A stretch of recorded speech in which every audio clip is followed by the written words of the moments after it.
also have a part-time job in retail or a retail pharmacy? Yes. And what city do you live in? Minneapolis. Have you lived in Minneapolis your whole life? Yes. And in terms of your general neighborhood, do you live relatively close to Cup Foods? In the area. So I'm going to ask you some questions about Memorial Day, May 25th of last year, okay? Okay. What were you doing that evening? I was going to the corner store to get an aux cord for my car. And when you say corner store, what store is that? Cup Foods. And you said you were going to get an aux cord. Can you just explain what that is? Like a cord to play music on the radio. And you called Cup Foods the corner store. Did you go there often? Not like a lot, but if I was around, I'd go there for like snacks or something. So you had been there before? Yes. And who were you with that day? Kaylin? And who's Kaylin? Is she a friend? Yeah. And how did you get to Cup Foods that day? I drove my grandfather's vehicle. What kind of car is that? 2003 Buick Century. And what color is it? Tan. And you said you drove, so you were in the driver's seat driving the car that day? Yes. And you said Kaylin was with you. Where was she in the car? The passenger. So she was in the front passenger seat? Yes. Okay. And at that time, Memorial Day of last year, how old were you then? 17. So you talked about going to get an aux cord at the corner store at Cup Foods, and you were in your grandpa's car. What did you see when you first pulled up in front of Cup Foods?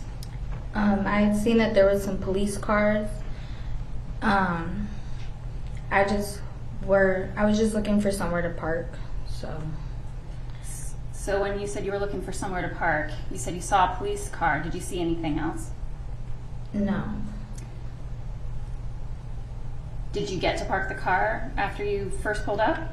Yes. And where did you park? A couple of feet in front of the bus stop. And I'm going to put up Exhibit 1, which has already been admitted. Now, if you look in front of you, you can see a map. Can you sort of circle or point with your finger on that screen in front of you about the area where you parked your car? All right, and you said in front of the bus stop, right next to that little circle you put, is that the bus stop that you're talking about? Yeah. So you said you parked your car. What'd you do at that point? I told my friend to stay in the car because I didn't really know what was going on, and I originally was just still going in to get a charger or an aux cord. So I got out the car and started walking towards the store. Okay, so what first, you said you didn't really know what was going on. Was there something that drew your attention somewhere? Yes, right before I walked in the door, I saw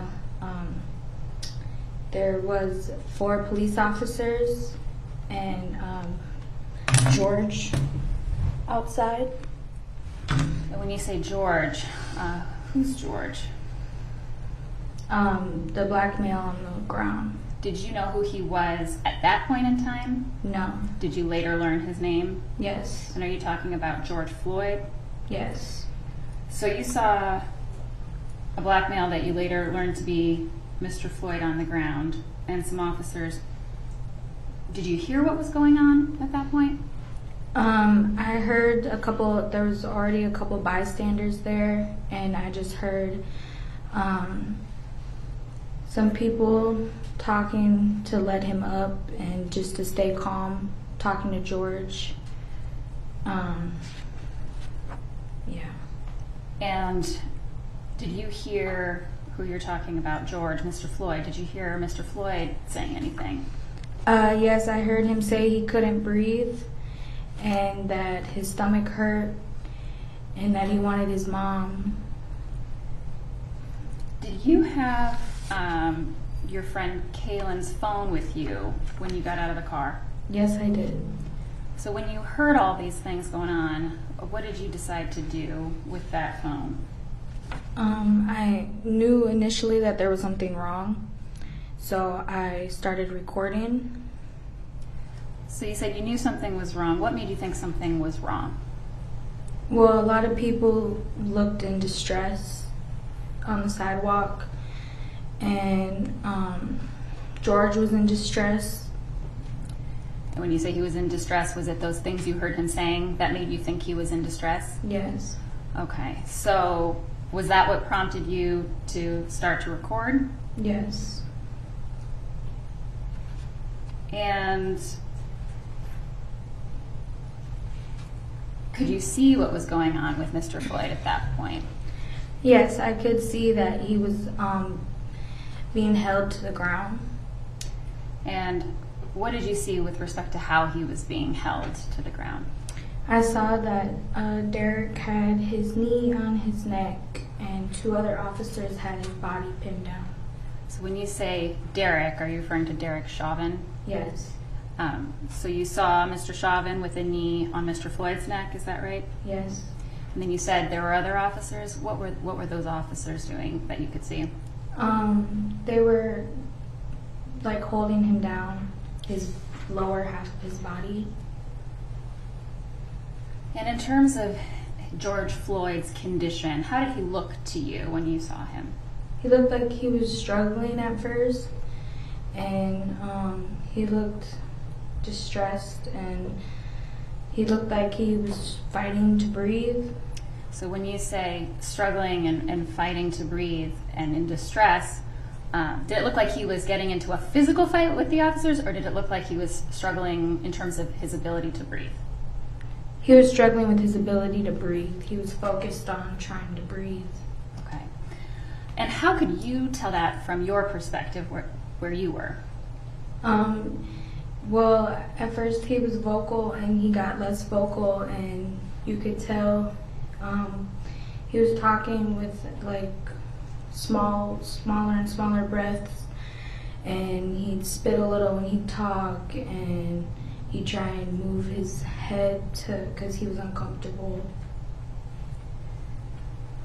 And you said he was getting less and less vocal. Was there, did you become more concerned over time? Yes. And why was that you became more concerned or worried? Because I slowly knew that if he were to be held down much longer, he wouldn't live. And what made you think that?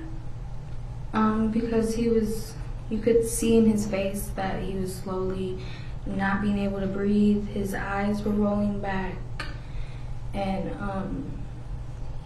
at one point he just kind of sat there. And when you say laid there. Sorry, when you say he just kind of sat there or laid there, did you notice a change in his ability to speak or make sounds? Yes.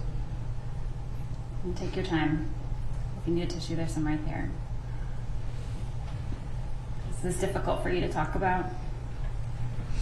Yeah.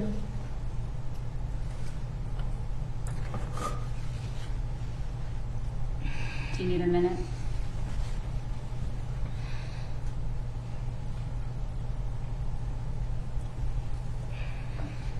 And Melissa, why is this difficult for you to talk about?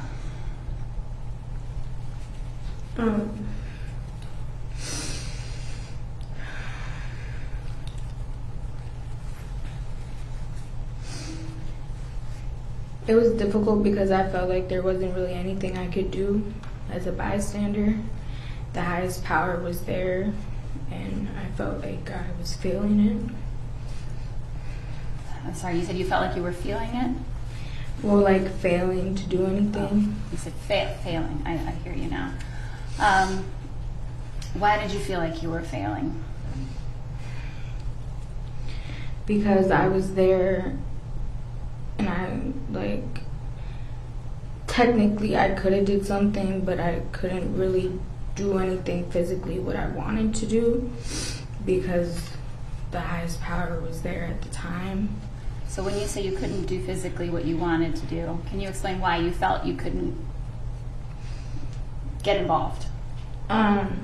There was another police officer kind of like pushing the crowd back, making sure everyone was on the sidewalk and didn't get close.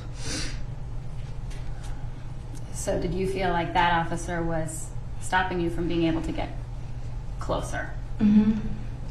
Yes. Okay.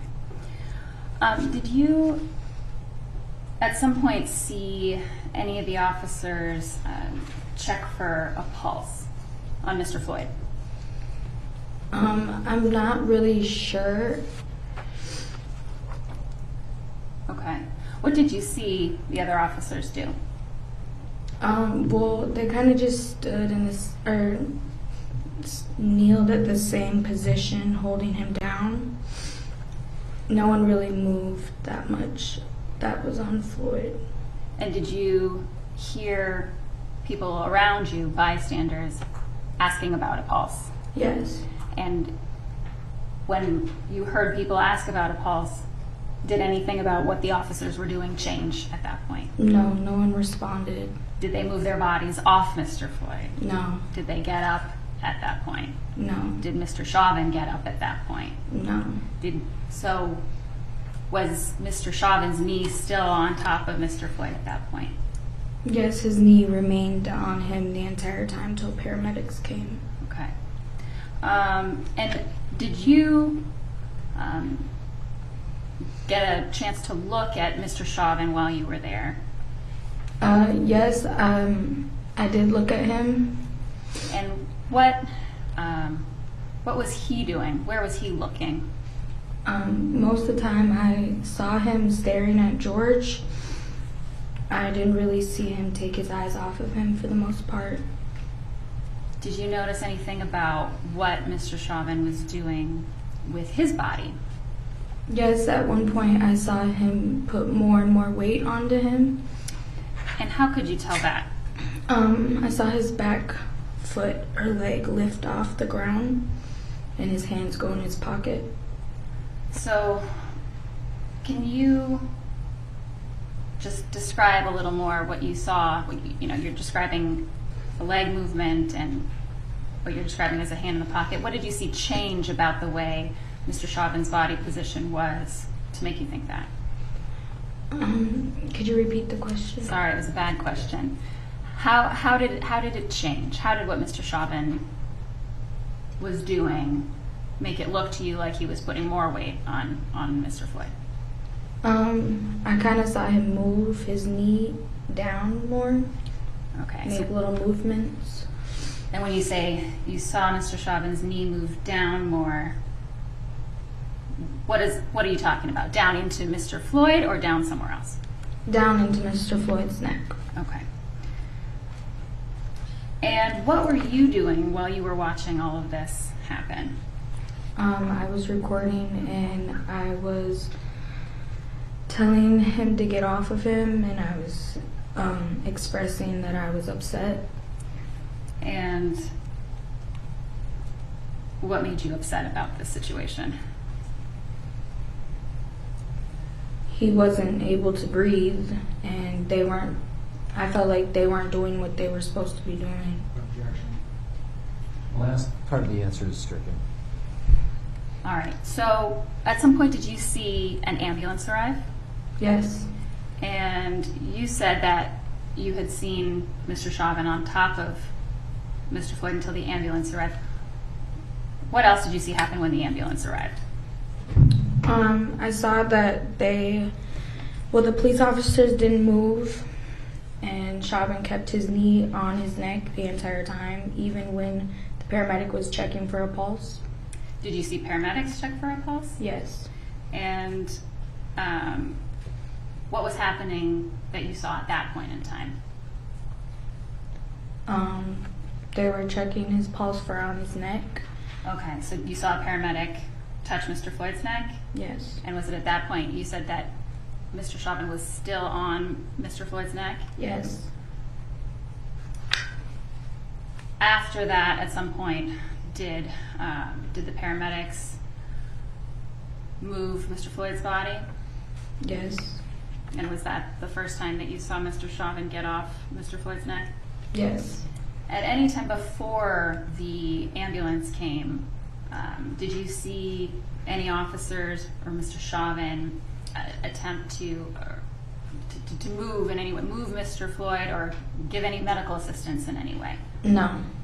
Did you see anybody give him CPR, roll him over, or anything like that? No. And then you talked about there were other people who were on the curb with you, other bystanders. What were those people doing throughout this process? They were also expressing how they felt about the situation as well, and I'm not exactly sure, but I'm aware that there was other people recording. Okay, but were you all on the curb essentially in sort of a group together? Yes. And did anybody get in close contact with Mr. Floyd's body? Did anybody get close? No. Okay. I'm going to put up Exhibit 184, please.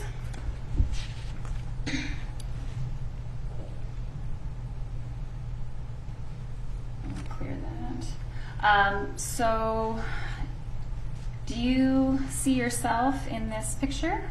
Yes. Can you circle yourself, please? And what are you doing at this point? I'm recording. And is that a phone in your hand? Yes. Do you recognize anybody else in this photo? Yes. And can you circle who it is you recognize? And who's that by first name? Kaylin.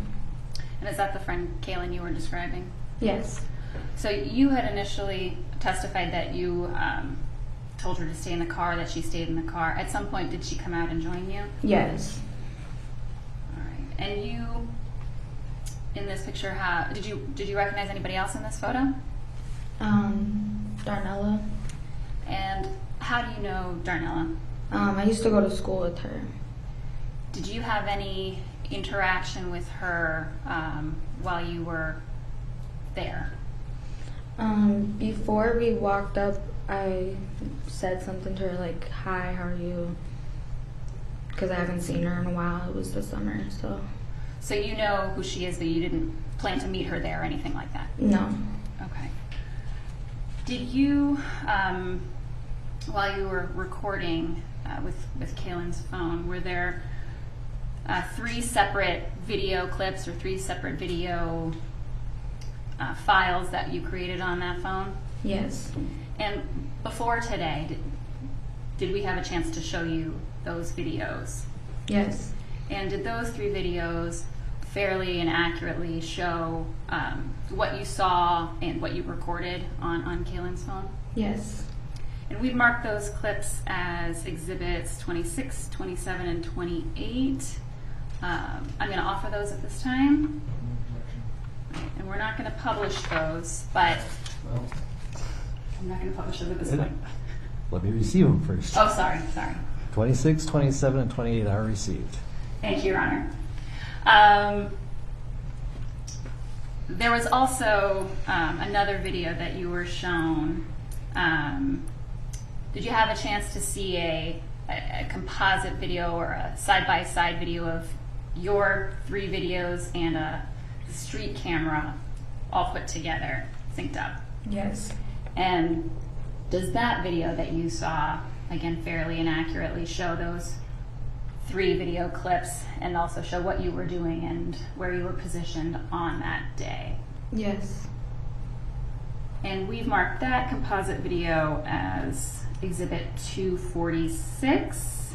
I would offer that at this time. No objection. 246 is received. Thank you, Your Honor. So we will publish that, and just before we do, Alyssa, we're going to play that video now, and I may stop it at points just to have you describe what's going on and what you're doing, okay? All right, so if we could publish Exhibit 246, please. We have a brief sidebar before. Yes.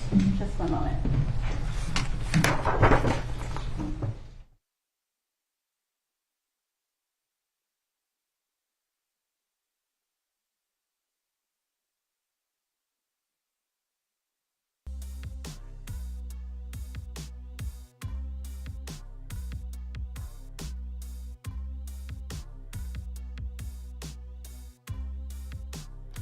What is up, everyone? Please take a second to hit that like button. The more likes that we get in a short period of time, the more people the algorithm will bring into the chat to see what's going on with the trial. So please hit that like button.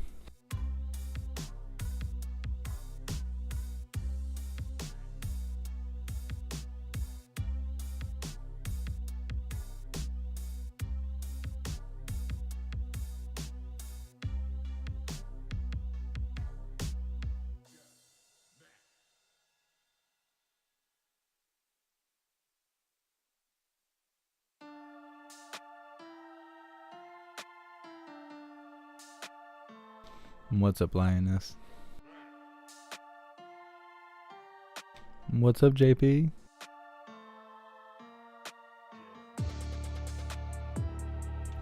Yeah, no scope. I just sent them over a beat tape, so they're all checking it out right now. That's what's going on the screen.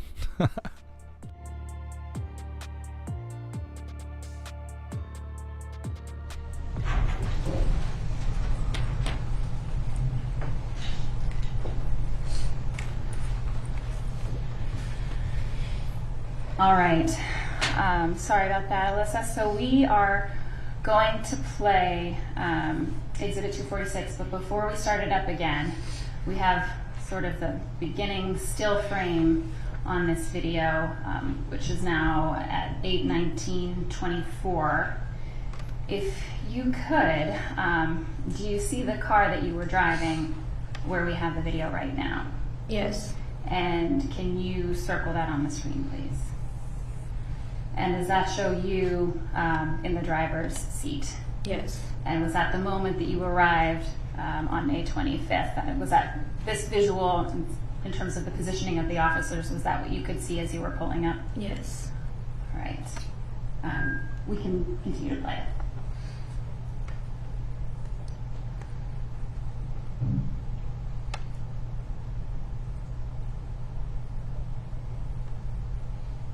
And we'll let the clip continue to play, but are you parking it as this is happening? Yes. And then when you see yourself come on screen, if you could point out where you are.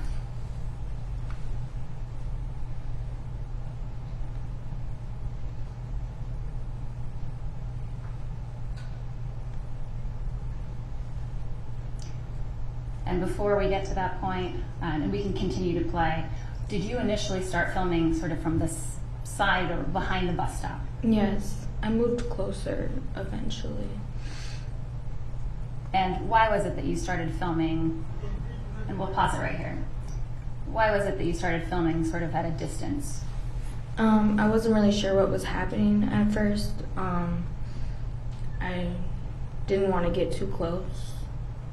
And why did you not want to get too close at the beginning?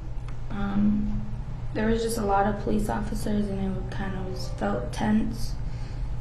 So we're not going to start it up again just yet, but we're now at 8:20:17, and there's now a side-by-side video. Is that image on that right side of the screen the video that you've taken? Yes. And that's one of those clips, is that right? Yes. Okay, we'll let that play. What the fuck?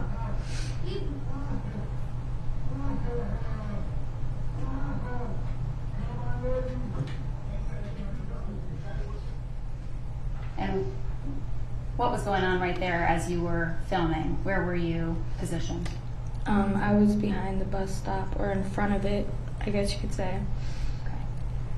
And was that your voice that came on briefly? Yes. And when you said what the expletive, what were you responding to? I could hear George basically crying and begging them to get off of him, that he was in pain, and I knew that he was hurting, so it was upsetting. And at this point, we still don't see you on screen, is that right? Yes. So were you still in the area off screen by the bus stop? Yes.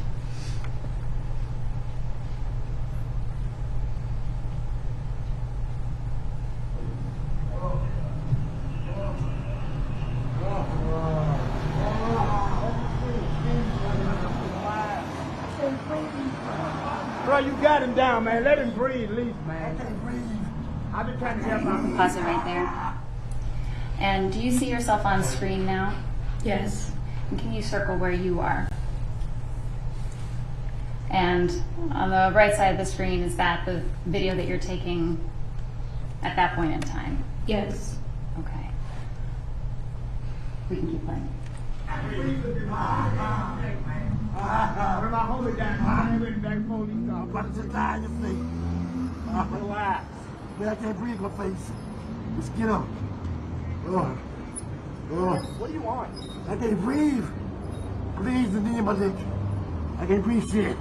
Bro, get up, get in the car, man. I will. Get up, get in the car. I can't move. I've been wiping the whole thing, man. Just get up, get in the car. Mama. Get up and get in the car right. I can't. I gave y'all the opportunity to get in, bro. I told you, you can't win. My knee. You can't win, man. I'm through. I know you're here now because you didn't listen. I'm claustrophobic. My stomach hurts. My neck hurts. Everything hurts. There's water or something. Please. Please. I can't breathe, officer. Bro, that's so. They gonna kill me, man. He isn't handcuffed. Bro, with your feet on his neck, man, you get off the boat. Yeah, that's raw right there with his feet on his neck. Damn, bro, you just sitting your knee on his neck. Yeah, I mean, you got your feet right on his neck, officer. He ain't even resisting You arrest. having fun? I cannot breathe. You just a grown, you're a tough guy. You're a tough guy, huh? I love y'all ass You're a all tough guy. short. You're not even resisting arrest, bro. Bro, but why you just sitting there? He ain't doing nothing now. Put him in the car. It ain't about drugs, bro. I understand that, but you don't gotta have his hand in his neck, bro. He is human, bro. But I'm saying you could put him in the car. That's some bum ass shit. That's some bum ass shit, bro. That's some bum ass shit, bro. Y'all know what that is. You don't gotta sit there with your knee on his neck, bro. Bro, he ain't fine, bro. You circle it like in a jiu-jitsu move, bro. You trapping his breathing right there, bro. Like, you don't think that what it is, bro? You don't think nobody understands that shit right there, bro? I trained at the academy, bro. That's some bullshit, bro. Right, that's bullshit, bro. That's bullshit, bro. You fucking stopping his breathing right there, bro. Okay, he's talking. He's talking. Bro, but you could get him off the ground. You being a bum right now. You could get him off the ground, bro. You could get him off the ground. You being a bum right now. He enjoying that. He enjoying that shit. He enjoying that shit. He a fucking bum, bro. He enjoying that shit right now, bro.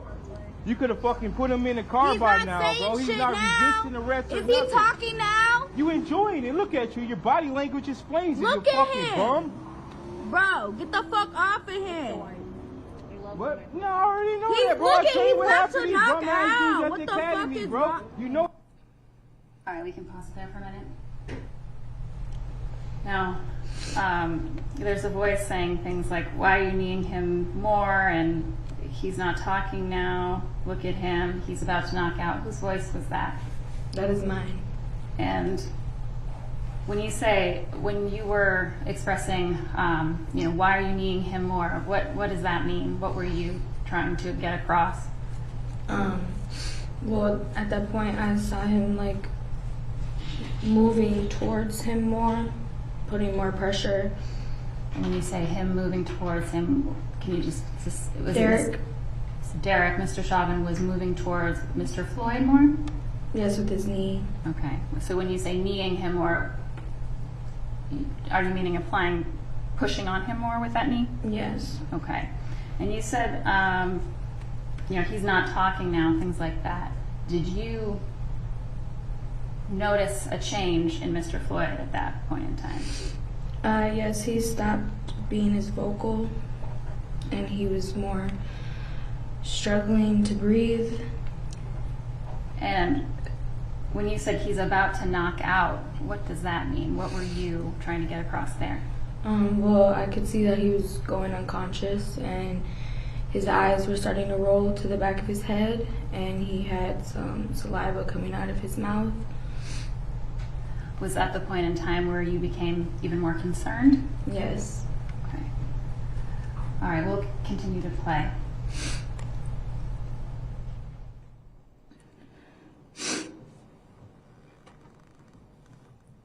And as this is playing, are you still standing there but not recording during this portion? Yeah.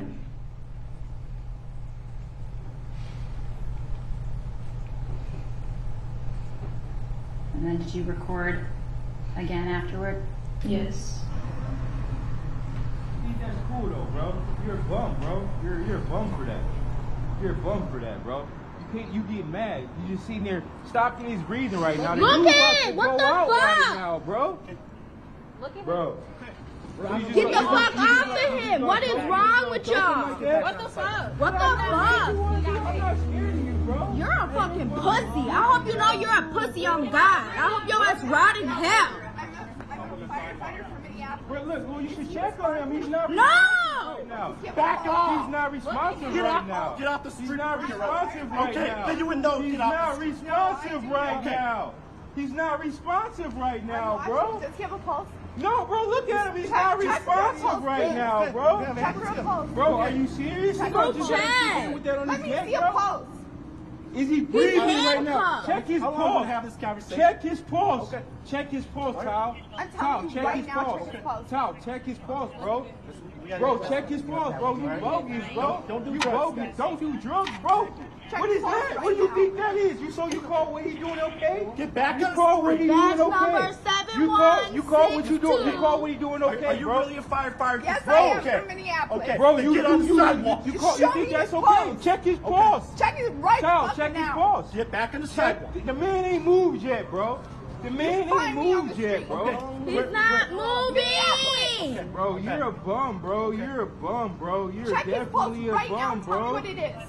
Tell me what his pulse is right now. I Check swear to his God. pulse. Bro, he has not moved, not one In time. over a minute.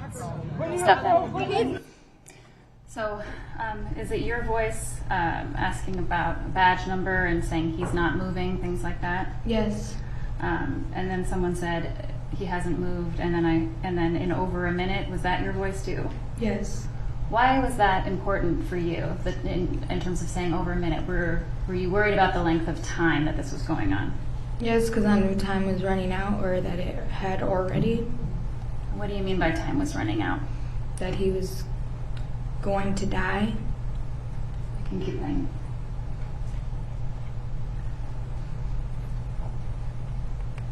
Go ahead.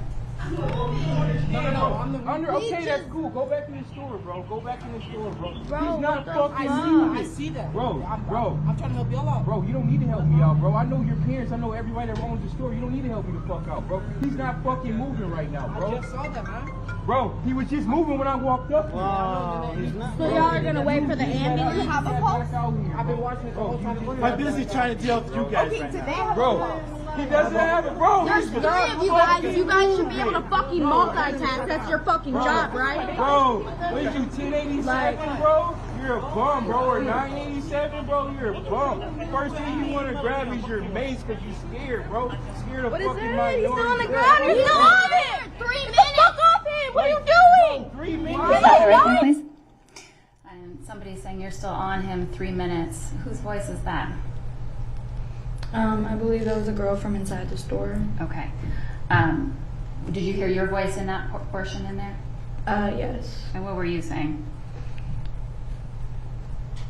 I don't exactly remember exactly what I said, but Okay. I heard my voice. Were you upset in that moment? Yes. And again, was your concern increasing over time? Yes. At that point, I kind of knew You kind of knew what? that he was dead or not breathing. And what made you think that he was dead or not breathing at that point? His eyes were closed and he was just laying there, no longer fighting or resisting. And again, when you were saying fighting and resisting before, what do you mean by that? Are you talking about breathing or are you talking about a fight? Breathing. Okay. Go ahead and play it. Oh, what are you doing? Why not? Still on him. Yo, see that he's not. Like, what is wrong with you? Like, for real? You're still on him. For what? Bro, what the fuck is Julia? Like, don't. I'll beat the fuck out of you. No, don't. Hey, you want me to charge? What's wrong? Why are y'all still on him? He's not doing nothing to y'all. Bro, you're a bitch, bro. Kyle, you gonna keep going? All right, we can stop. You stand behind. Did you notice anything in particular when the ambulance came about Mr. Floyd, the way he looked to you at that point? He didn't look alive. I noticed that the paramedics looked at his eyes, checked his pulse, and kind of just proceeded to put him on the gurney. He didn't really say anything.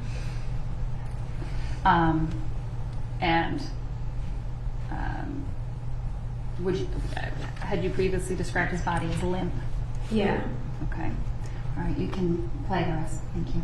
Coworkers, right? Those are your partners, right? Like what? No, that's not like. This is what it is, bro. This is what it is. We gotta deal with this, bro. They're not gonna help us, bro. They're not gonna help us. Ain't nobody doing nothing wrong, bro. What the You gonna just sit there with your knee Like, on what your the knee? fuck? You're a real man for that, bro. He ain't handcuffed, bro. He's not doing nothing to y'all. I'm a first responder for Minneapolis. The fact that you guys are checking his pulse and doing compressions if you need that, you guys are on another level. And then you just gonna pull him up there like that, bro. Yeah. He's died. Hey, bitch. He's died. I don't Bro, look, he's fucking dead, bro. He's fucking dead, bro. back on the street. Don't touch me. Don't touch me. Don't touch me. Do not He died already. He didn't touch me. Hey, bang. I've been here the whole time. Don't touch me. What's your badge number, actually? Back on the street. Hey, Trying to get run over. don't touch me. Ain't nobody You better trying to get don't run touch over. her. Back in the street. I've been the whole time. Ain't that what happened? You're wrong now, bro. You're wrong now, bro. I ain't tell the word the whole time I've been standing there. Whoa, that's bogus. I even tried to help out, didn't I? Every time I helped a man, didn't I? But you're wrong now. You're coming at people now. You know that. And at that point, when you stopped recording, did you end up proceeding into the store? Yeah. Okay. All right, we can stop it there. And was it your voice asking about badge numbers and things like that? Yes. And I think you had said that earlier too. Why was that important for you? You know, badge numbers, stuff like that. At that point, I kind of felt like all I could do was catch what was going on with the camera, and I just wanted to make sure I got everyone there. That's why I was moving around a lot. Did you feel it was important for you to document what was going on? Yes. How did watching all this in the moment feel for you? It felt really like a lot to take in at first. I almost walked away at first because it was a lot to watch, but I knew that it was wrong and I couldn't just walk away even though I couldn't do anything about it. And since that time, since you saw this happen last year, what impact has it had on you since then? Well, it didn't really affect me right away because I kind of just felt emotionally numb about it. I didn't run to the internet or anything. I kind of just kept to myself and tried to go on with my day and remember what I really came there for. And after the fact, after you had some time to process it, what did you feel? I felt really like I said, numb to the whole situation. I didn't I kind of just pushed it aside because I didn't really know how to feel. It was a lot to take in. Did you go back to Cup Foods after that? I still haven't been there to this day. And why is that? I don't want to be reminded. Nothing further, Your Honor. Mr. Nelson.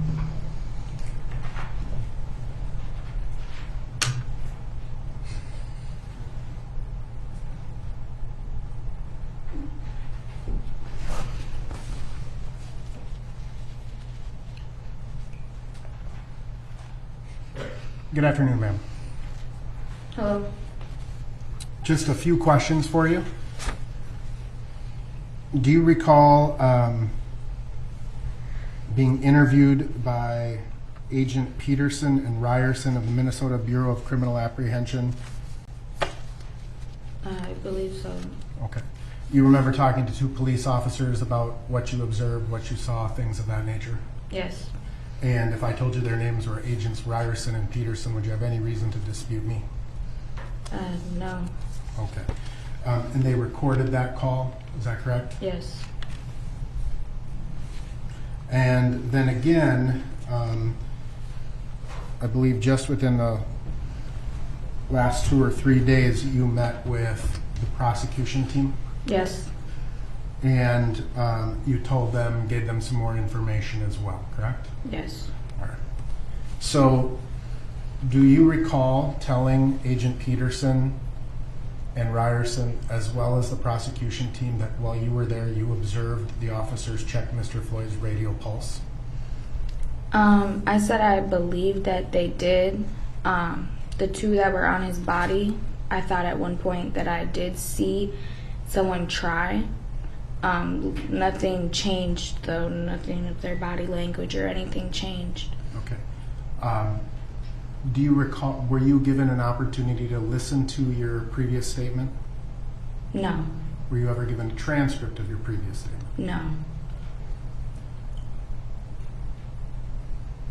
Would you disagree with me if I told you you said, I even saw them check his pulse multiple times before the ambulance got there? I would not agree with that. You would not agree with that? Yeah, because I don't remember. You don't remember that now? Can you restate it? Sure. Back when you were interviewed by the police officers in September, you told them that you saw the officers check his pulse multiple times before the ambulance got there. I do not believe I said multiple times. May I approach the witness, Your Honor? You may.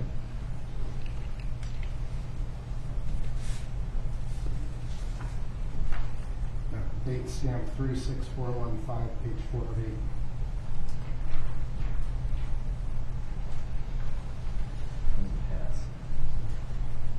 I'm going to hand you this through this plexiglass, and there's some, I'm just going to point to the last underline. I'm going to ask you to read that in your mind.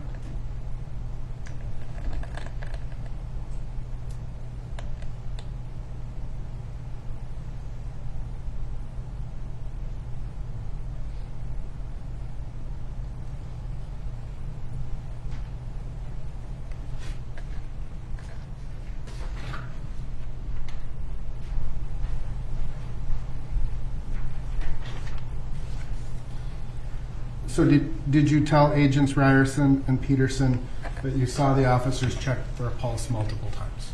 Yes, I did, and then afterwards I told them that it looked like they did not find one. Okay. Now, you also described to the officers that you were angry. Yes. And you would agree to this day that you were angry at what you saw. Yes. And would you describe others in the crowd as angry as well? I would assume so. I have no further questions. Any regret?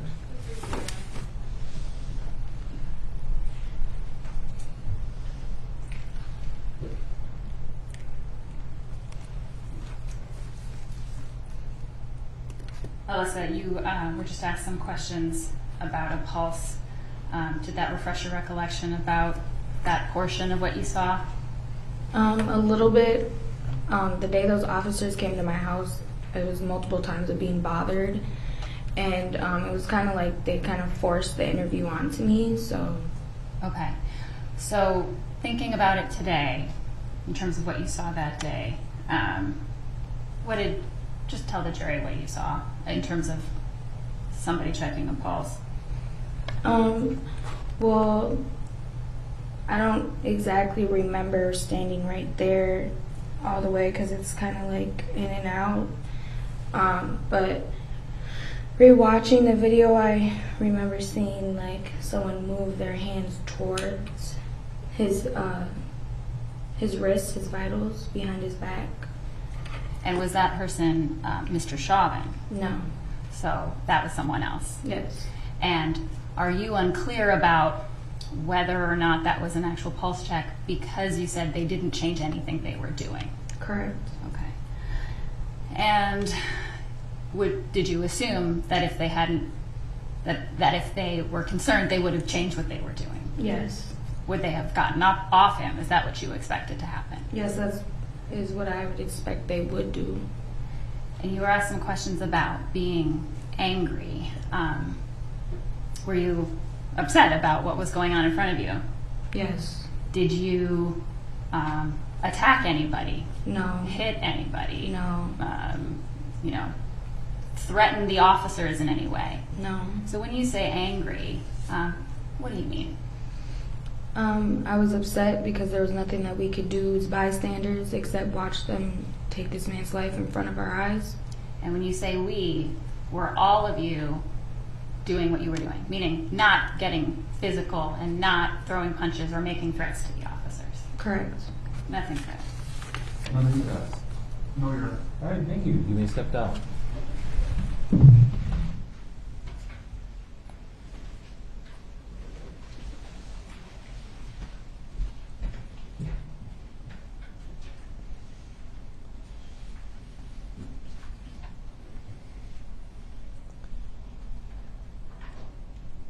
And next witness.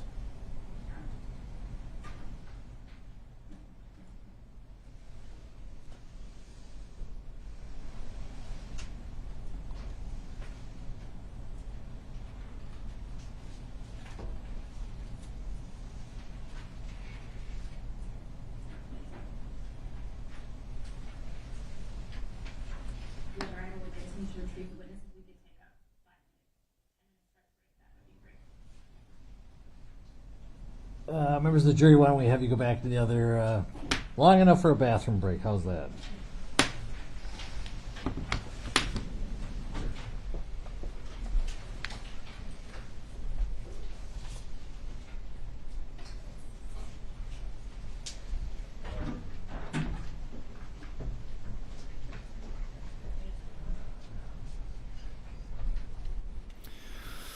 Well, I'm not hearing too much information being added to the case here. I lost count. I don't know how many minors have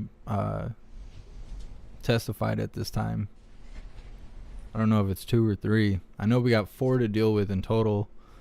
I guess we're on the 3rd one because the first one was 18. Now that the trial started, the second one was 9. And then this one is now 18, but they were 17 when it happened. So I think we got 1 more, and then they'll start bringing more adults in that have their own opinion of things.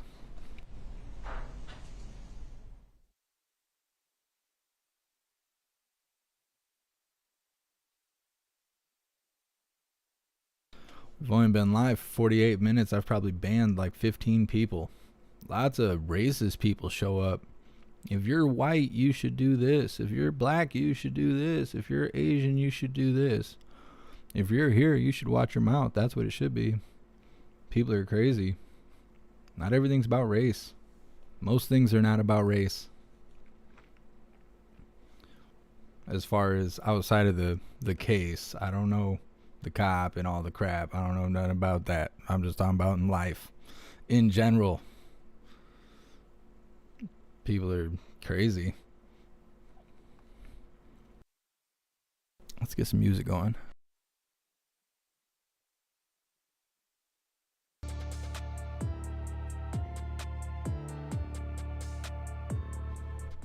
Yeah, I'm not about all that racism. I grew up in a black and white household. My stepdad's black. My sisters and brothers are black. My mom's white. I got siblings, you know, of all colors pretty much. Most of my older relatives are Italian or German. Race is stupid. That's the sissy way out. There's way other things to be like mad about than skin color. That's dumb. No need to revert back. Fighting racism with racism doesn't work.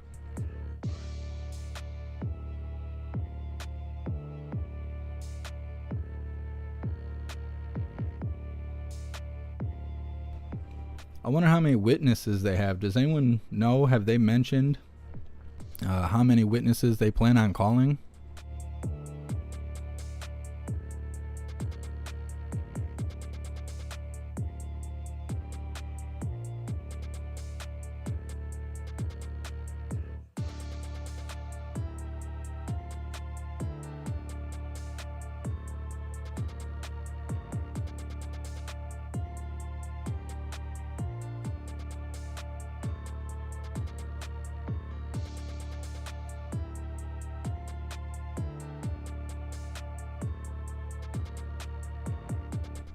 Mr. Mountain, are you putting your phone number out there?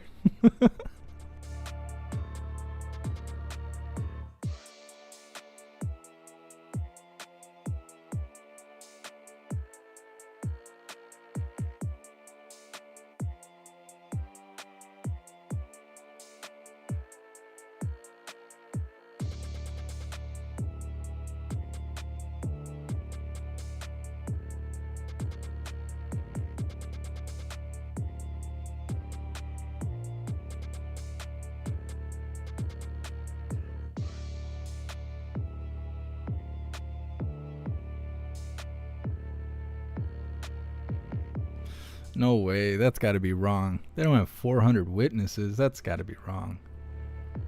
That's crazy. 200 plus. Oh my goodness. This is going to take a month. Imagine all the people we're going to see if they if they really have that many witnesses.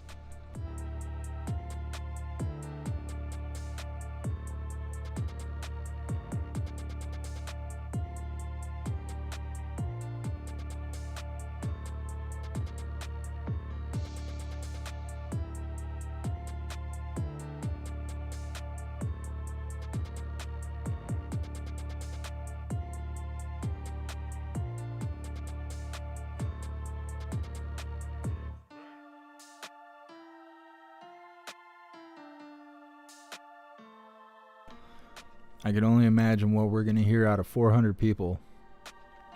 Most of the witnesses aren't saying anything. Except for that's me. That's pretty much all they all know. Who do you see on the screen? Oh, well, that's me. But they don't know anything else. I don't know.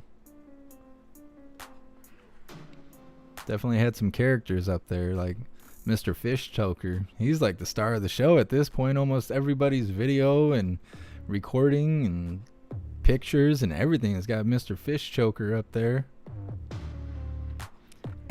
And that girl that was just on the stand, her video got a clear shot of his mismatched socks.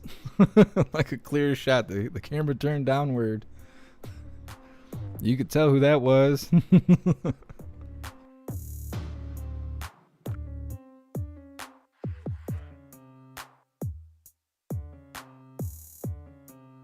Steve Pence, yeah, I got your email, but I haven't gone through them yet. I get a lot of emails when I go live. I got like 40 something emails right now. He was caught on camera last year shortly after Floyd's death destroying a police car in the Target parking lot. It's no good. It's no good.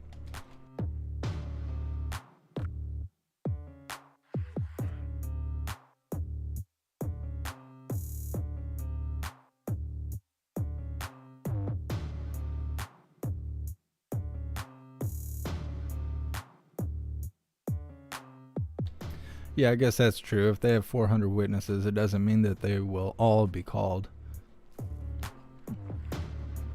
I don't know, though. I just think about everyone that's been called so far, and then thinking about hearing those kind of stories and stuff from 400 people, especially if they behave the way as some of these witnesses have. Witness will also be off video.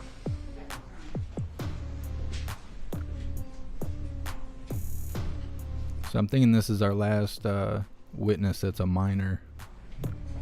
If you could come on up and have a seat. And if you could just turn towards me to start. I'm going to have you raise your right hand so I can swear you in. Do you swear or affirm under penalty of perjury that the testimony you're about to give will be the truth? Yes. Okay. We like it probably because it's easier to hear you. If you wouldn't mind taking your mask off, that'd be great. I'm on my 12th cup of coffee. Guys are in Kleenex there if you need. I feel like I'm going to vibrate through my chair. We're going to go off audio. That's what she said.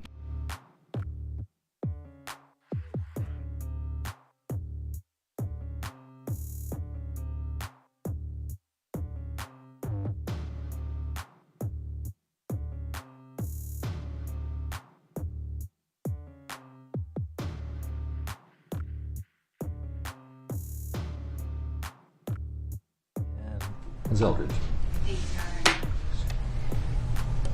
Good afternoon, Kaylin. Hello. How are you feeling today? A little nervous. A lot of anxiety. Tell me why you have anxiety today. Just because of what happened. Just want the truth to come out. Okay. Deep breaths. We'll take it slow, okay? If you need a break, you just let me know. Okay. All right? Okay. Are you ready? Yes. Okay. So I'm going to start with some easy questions, background questions, okay? So why don't you tell the jury how old you are? I'm 17 years old. And are you a high school student now? Yes. I'm a senior. And are you doing in-person school or online? Online school. How's that going? It's going good. Almost there for your Yeah, senior year? almost there. And what city do you live in now? St. Paul, Minnesota. Was there a time that you and your family lived in Minneapolis, South Minneapolis? Yes, when I was younger. Okay. Do you still have some friends, family friends in that area? Yes. And ask you one favor. Can you just pause a little bit after the question? We have a court reporter Who's taking everything down with a stenographic machine, and it'll make it a little easier for her to take everything down. So don't worry about it. You're doing fine. And I talk fast. I'll try to slow it down, try to make it easy for everybody. Okay, so you said you still have friends in South Minneapolis. Yes. And is one of those friends named Alyssa? Yes. Okay. So I'm going to ask you some questions about, the reason you're here today. So why don't you tell the jury why you're here today? For George Floyd. Okay. And when you say for George Floyd, did you see what happened to George Floyd? Yes. So I'm going to ask you some questions about that, okay? Okay. You ready? Yes. If you need a tissue, you need a break, you just put up your hand and let me know, okay? Okay. But you can grab tissue anytime you need one. So, I'm going to ask you some questions about that day, the day that all this happened. So, first things first, how did you come to be in the area? What were you doing that day? Me and Alyssa were going to get snacks and an aux cord for the radio. And where were you headed that day? Where did you want to To go? Cup. And when you say Cup, is that Cup Foods? Yes. All right. So you said you were with Alyssa, and how did you guys get there? We drove there. And who drove, you or Alyssa? Alyssa. And where were you in the car? Were you in the front passenger seat? Yes. Is it just the two of you together? Yes. So she was driving, you're in the passenger seat, You're headed to Cup Foods. What's the first thing you notice once you get into the area? We hear George Floyd's voice yelling out for his mom and saying he can't breathe. Okay. And did you notice, well, how soon did you notice what was going on? Were you still driving up when you noticed what was going on? Yes. And is that what you heard from the car? Yes. And what did you see as you were driving up? We seen 3 officers on top of George Floyd. And what did you do next? Did Alyssa park the car? Yes. And then what happened? She pulled over and she asked if she should record it, and she didn't have a phone at the time, so she took my phone and recorded it. And what were you doing when, did she get out of the car first? Yes, she told me to stay in the car and leave the car on just in case anything happened. We didn't know what was going on. So did you stay in the car for some period of time? Yes. So when you were in the car and Alyssa got out of the car, could you hear what was going on? Yes, I could kind of hear what was going on. All right. I don't specifically remember exactly what was said, but I do remember hearing voices. So tell the jury just what you remember noticing from where you were in the car. What were you hearing or seeing or observing? I believe I heard George Floyd yelling still, saying he can't breathe. And then I heard witnesses that were there saying he was unresponsive. And that's when I started hearing voices getting louder, I got out of the car. Okay. So I'm going to stop you there for just a second. You talked about George Floyd. You said you're here for George Floyd, and you're talking about seeing George Floyd. Did you know who he was at that time? No. After the fact, did you learn his name? Yes. Okay. So you now know him to be George Floyd. Yes. When you heard, you said you heard voices getting louder. What prompted you to get out of the car? What made you think you should get out of the car? I guess it was kind of just a gut feeling.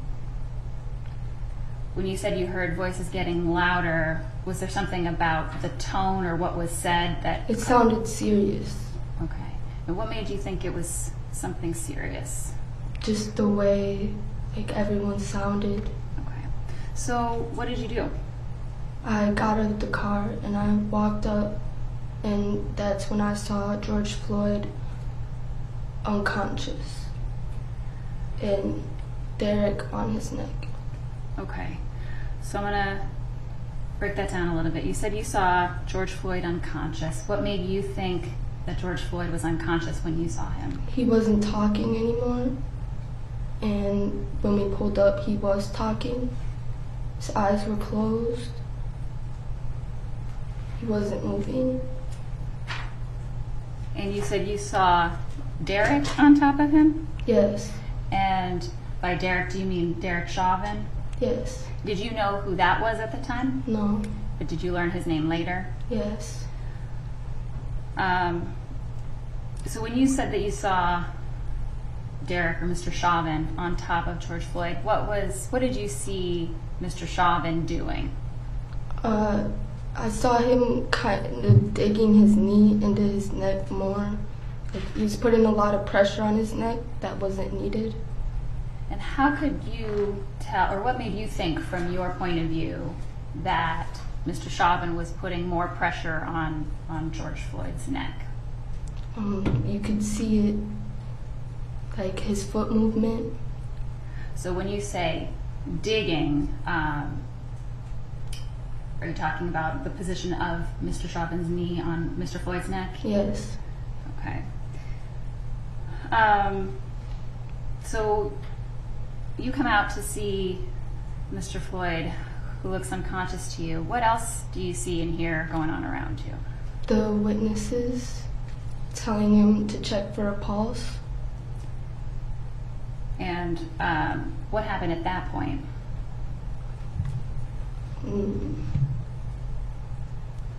Did you see anybody check for a pulse or do anything at that point? No, not that I saw. Okay. Did you see Mr. Chauvin or anybody else move or change or get up off Mr. Floyd? No. Did you,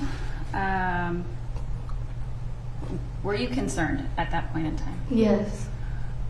Were you saying anything once you got into that group of people? Yes, I asked, why are you guys still on top of him? He's not doing anything wrong. He was handcuffed. And after you said that, was there any response from any of the officers? Did any of them move? Did Mr. Chauvin move? No. Did any of them address your concerns? No. They're really hostile. And when you say hostile, tell the jury what you mean by that. Like, the tone in their voice was really, well, the Officer Tao's voice was really angry. So was Officer Tao interacting with the people on the Yes. street at that point? I'm sorry. Is that a yes? Yes. Okay. So you just have to wait until I'm done asking before you answer. Sorry. That's okay. I do it too. Okay, so Officer Tao appeared hostile. Can you just describe what he was doing that made you feel that way? He pushed one of the witnesses there onto the sidewalk. And did you know that person? No. Did you see anybody being, any of the, you said witnesses, but any of those bystanders, any of those people on the curb with you, were any of those people being violent or aggressive in any way? No. But you saw Mr. They were just using their voice. Okay. So you heard people using their voices, but saw Mr. Officer Tao being hostile. Yes.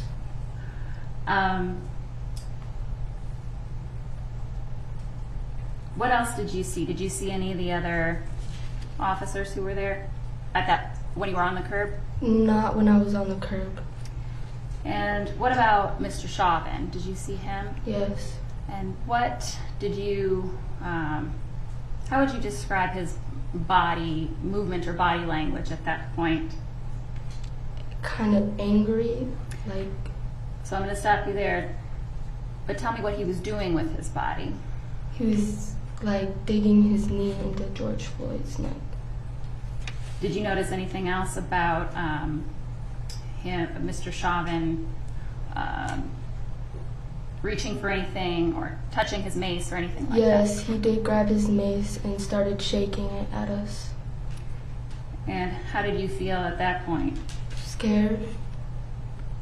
And why did you feel scared then? Because I didn't know what was going to happen. And were you scared of Mr. Chauvin or scared of Mr. Floyd or something else? I was scared of Chauvin. Okay. That point that you saw Mr. Chauvin go for his mace, was there anybody in your group of witnesses or bystanders that were, again, being violent or attacking in any way? No. Okay. I'm going to put up Exhibit 184, please.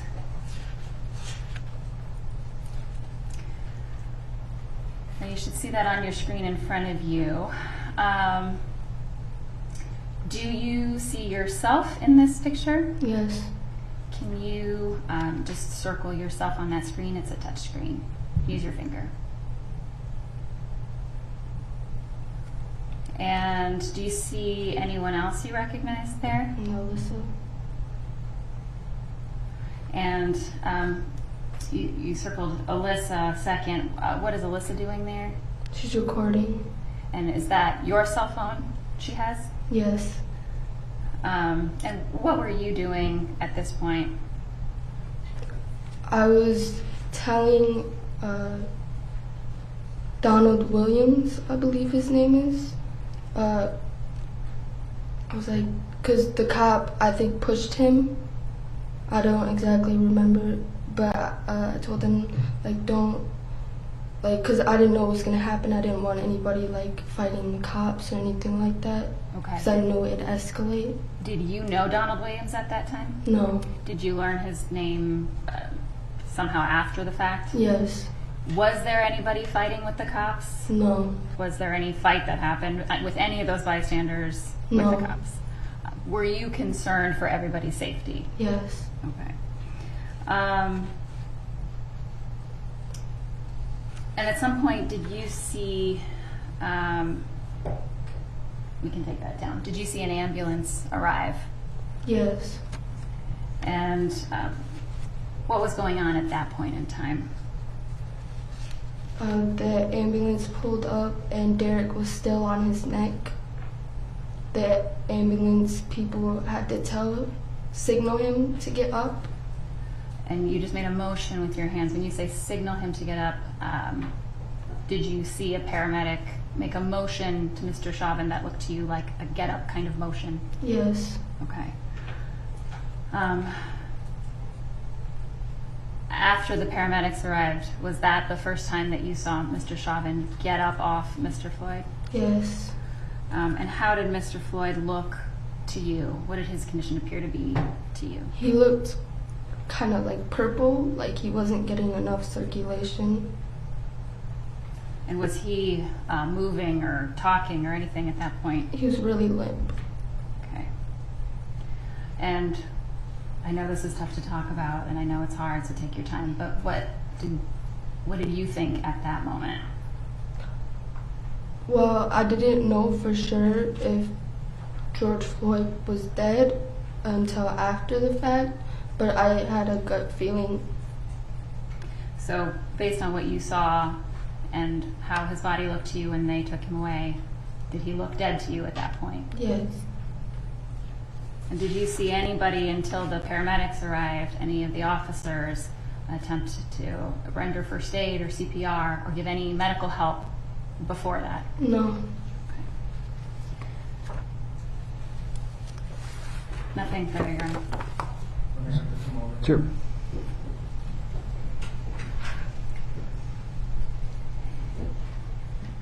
I'm not sure if that woman's an attorney or who she is.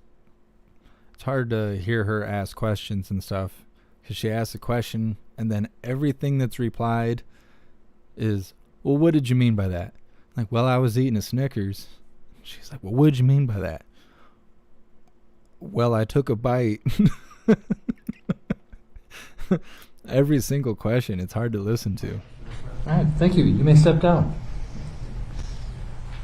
So you can go back there.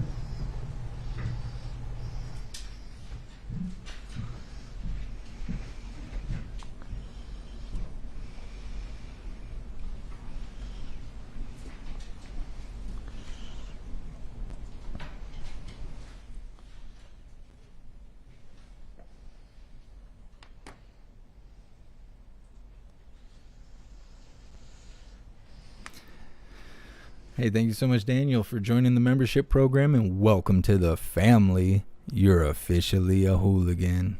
Just about 10-minute break just to reorganize our witnesses here, but we'll need some time to move people around. Take another break.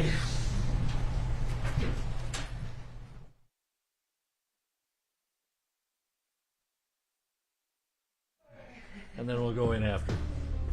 Thank you.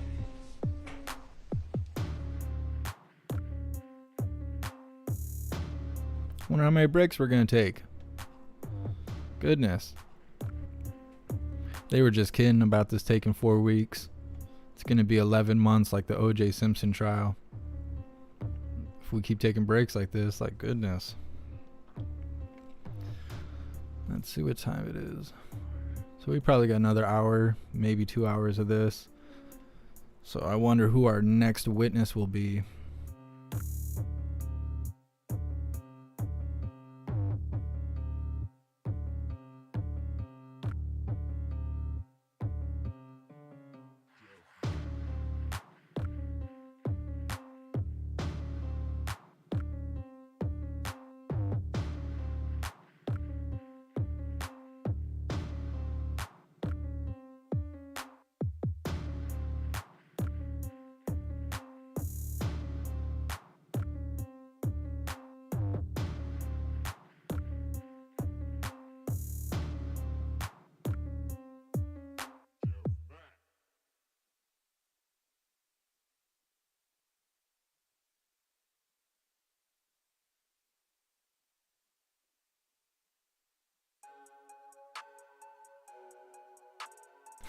Not a break Nazi, but geez, we just had a break. I'm just saying.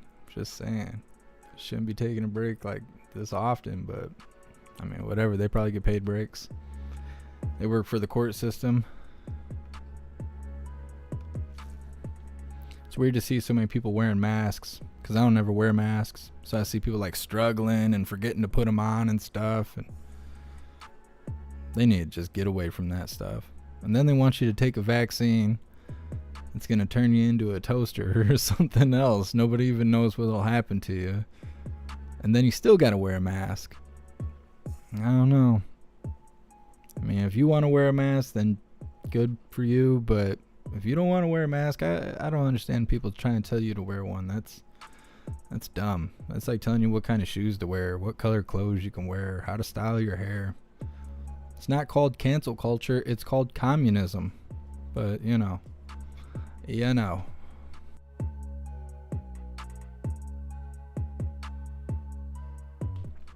How do you know, Steve Pants? How do you know the judge has got hemorrhoids? That's more information I needed to know.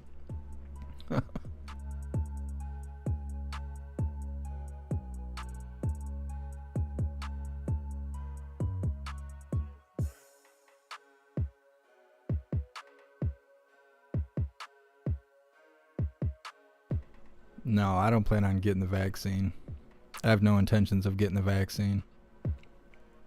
I know that they're trying to make it so like kids will have to get the vaccine to go to school and stuff, and I don't know. Better learn how to homeschool your kids, but I mean, everybody can do whatever they want. I'm not telling anybody what to do, how to feel or what to think. That's just my opinion. It's my body. If I want to catch the Rona 2, 3, 4, 5, 6 times, that's my choice. I'd rather, catch a virus that has like a 98% chance of survival rate than have a vaccine that only has like a 93% chance survival rate. I mean, that's just me. I'm not judging you. If you want to go get the vaccine 3 times, that's fine. Doesn't mean nothing to me. I'm just not getting the vaccine.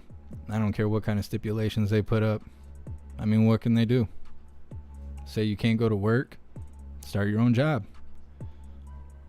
Say you can't go to the grocery store, learn to hunt, learn to fish. All they're going to really do is make you a better person, honestly, by restricting you in any kind of way. The only thing that sucks is if you enjoy leaving the country. As far as I know, most places will not let you leave the country or even come back into the country without a vaccine. So I don't know.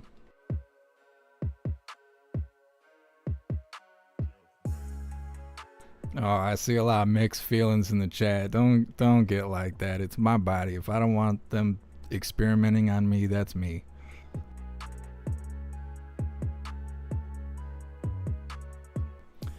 Stevie O, yeah, I hunt sometimes. I've gone hunting quite a few times. I haven't hunted since the Rona happened or anything like that, just because like going through the process of getting a hunting license and dealing with crazy people, it's pretty much being around people. I can't stand being around people right now.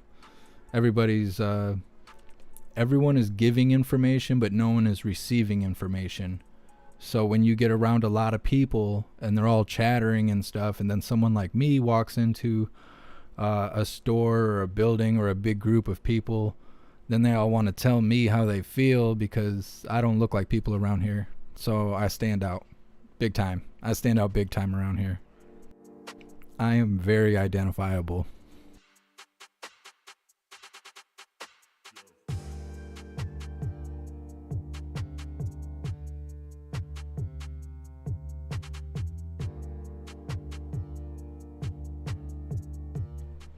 Steve Pence, I hunt deer. I haven't really hunted anything else.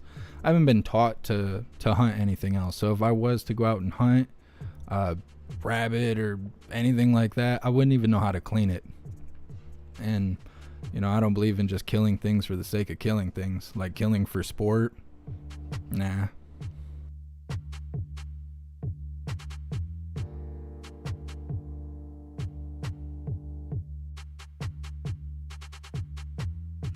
I'm a Michigander. I live in West Michigan.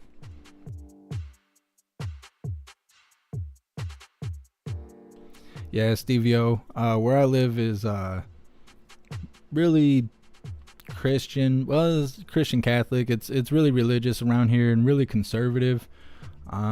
Super conservative. It's not a bad thing. You know, I'm not saying anything about the people that live here in any kind of way, but you don't see people covered in tattoos or piercings. You don't really see dyed hair. You see pretty basic hairstyles. Not really flashy clothing or anything like that. Kind of like, there's a lot of farmers and stuff around here, so that's what you see. And then I show up all blacked out, body cam, face piercing, hand tattoos, dreadlocks. They don't even know who Antifa is, but if they did, they would think that's who I was. But I'm not.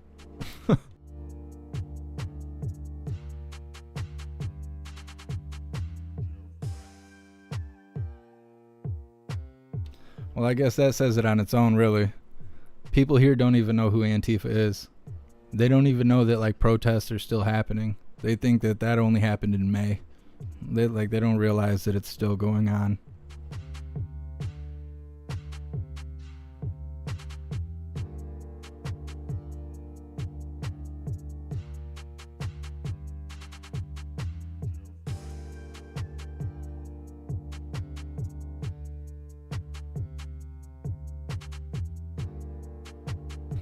Jeff Mac is an idea. I don't know about all that.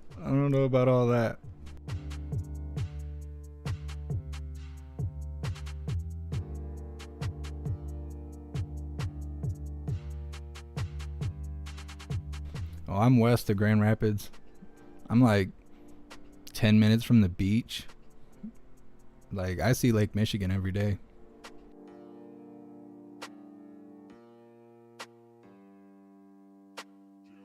Almost, Stella. It's almost horse and buggies here. Just one little step above that.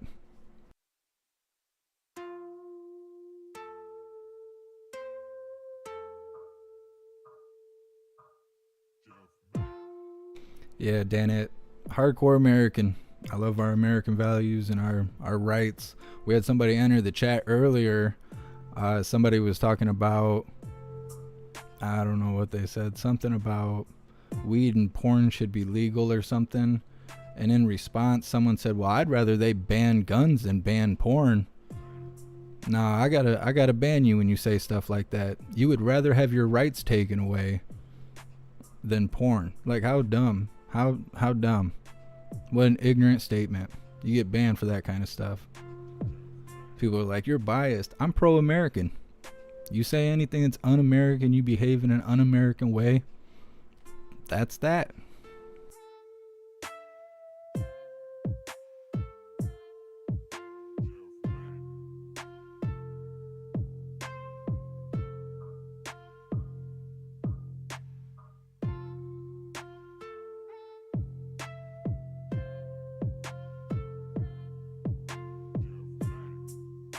No, I'm south of Traverse City and Ludington and all of that.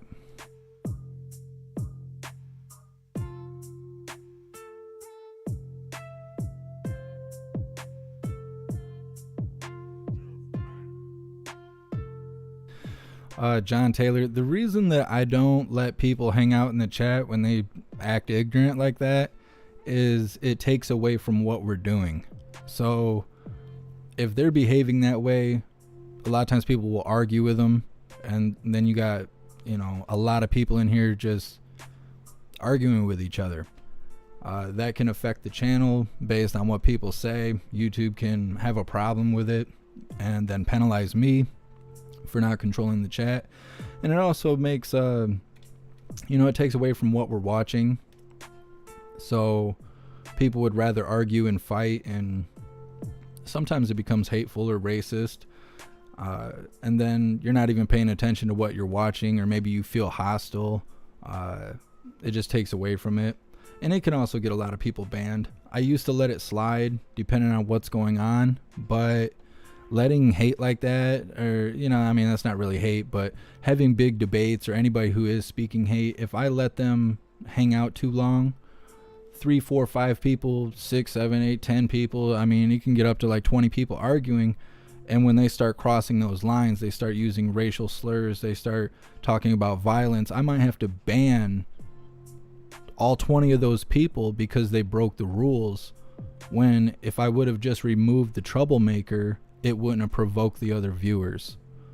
There's a lot of thought that goes into what I'm doing, and I've almost been doing it a year, so I've just learned what works and what doesn't work. If people are trolling, I'll let them stay, and if you're offended by it, block them. Don't ask me to block them, you block them. I'll block them when it's time for me to block them, or ban them. But if you're offended, block them, because I'm still getting the view off of them. Sometimes they're still bringing in conversation and people will engage because of it. So it really depends. It depends what's going on. But when people are just simply being racist, talking about violence, or stating un-American values, like they support your rights being taken away, we're not going to talk about that. I don't think anybody who shows up, any real hooligans, they don't support your rights being taken away. Just, that's not the way we roll around here.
Yeah, I seen an article saying that Biden is confident that the whatever laws they have in right now against our gun rights are going to pass. I don't see too many people that support that. I mean, there is people that support it. If you look in the comments of articles like that, you see a lot of idiots talking about how safe the world will be and stuff like that. But most of them, like we've discussed, are under 25. People under 25, that's who Antifa is. That's who, not all of them, but let me put it like this. You've never seen anyone who's Antifa that's over 25. Because after 25, you like kind of start seeing how the world works, and you realize how dumb some of your ideas are prior to being 25. So it's really just a bunch of misguided college kids, you know, who weren't raised right, or, you know, mommy and daddy had money, but they didn't have time to hang out with you. And then you go out there and you start sound like an idiot, you know, saying you want communism and stuff. That's dumb to me. People leave communism to come to America because we're not a communist country. And they like these young kids want this to be a communist country. And it's like, well, why don't you just go spend a month in China? Like, go over there as a foreign exchange student. See how great it is. Like, you wouldn't even be able to protest if you were in a communist country, idiots. But you know. Stevie O, don't get me started on Lil Nas X. That guy's a clown. He's a clown. He's basically an icon of, you know, what's wrong with America right now. But that's just my opinion.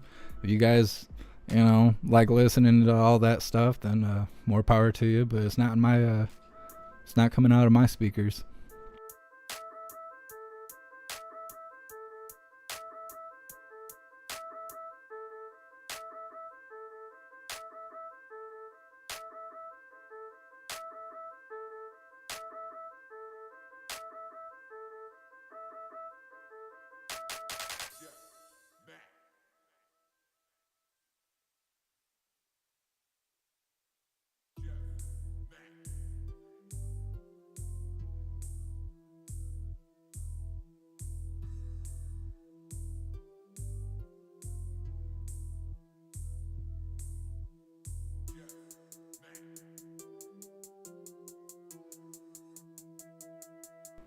Yeah, I seen that Nike is suing Lil Nas X because he came out with them shoes and they got the Nike logos on them, but they're supposedly got a drop of human blood in them, and they're like, you know, all deviled out Satan shoes. I don't know. It'd be one thing if it was like some rapper that just came out with that out of left field, but his audience, most of his audience are kids. And so it's not good branding, like not at all. His marketing is crap, but I don't know, I'm sure somebody likes it.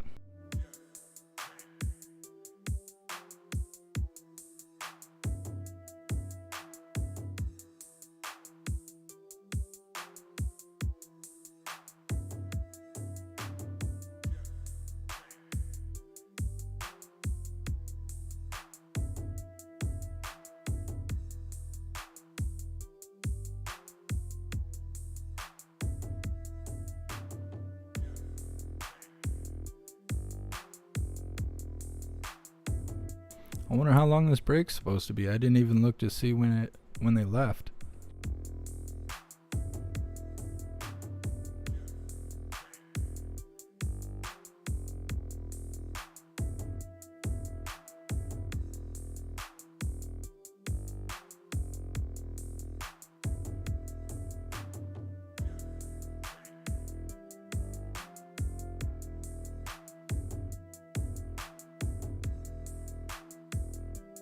Well, they've been on break almost 20 minutes. Yeah, I seen that. They're $1,080 or something to represent a passage in the Bible or something. I don't know. I think they only made 666 pairs and they all sold out. So it's already like gone. Now they're just suing the company, whoever made them.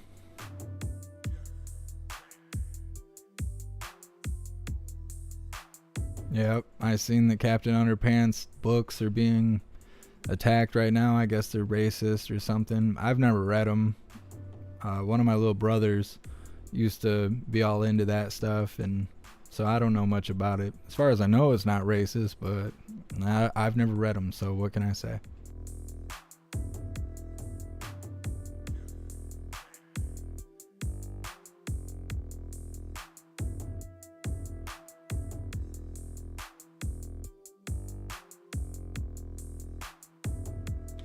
Oh, there you go, Don. I didn't even think about it. It's Tuesday.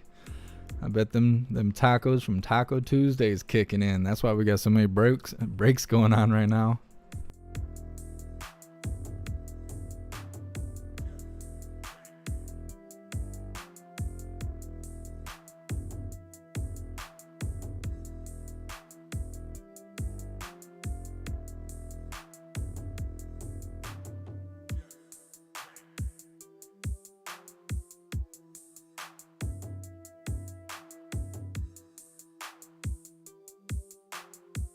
No, Daryl, I didn't see that. I can't never say that guy's channel's name. WissyWig or something. I don't know. I've streamed him a couple times. No, I didn't know he got attacked in LA. I know that they were protesting earlier. I think they're going ham in New York right now. Right before we came back from the lunch break, I seen that there was 2 or 3 live streamers in New York, and they were like screaming at cops, and there was bike cops everywhere, and I'm not sure what it was for because I was getting everything ready to go live again, but I seen that they were not happy. There was a bunch of unhappy live streamers in New York.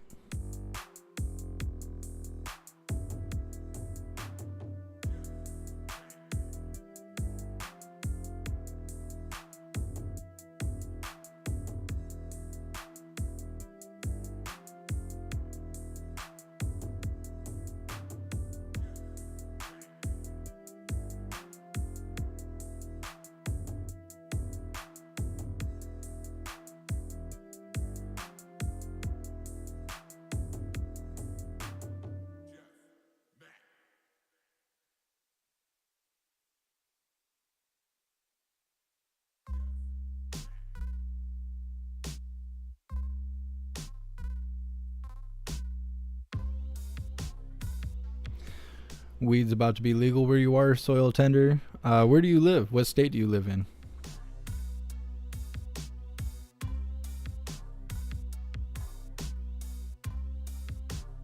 The weed laws are weird.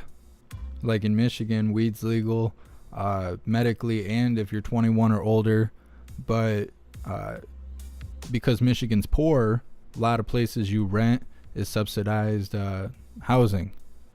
So if you're in subsidized housing, it's considered federal property. So if you're in federal property and you have weed, that's like a 10-year felony because you have drugs on federal property. And if you're in an area like where I live, I got 3 schools around me. I'm in a school zone like 3 times over. So then your sentence is doubled. You do like 20 years for having a joint on you where I live in a state that's totally legal. Weed laws are weird. It's because it's not federally legal. Oh, Daryl. So, WYSIWYG, or however you say his channel's name, that guy was attacked at a homeless rally by anti-maskers.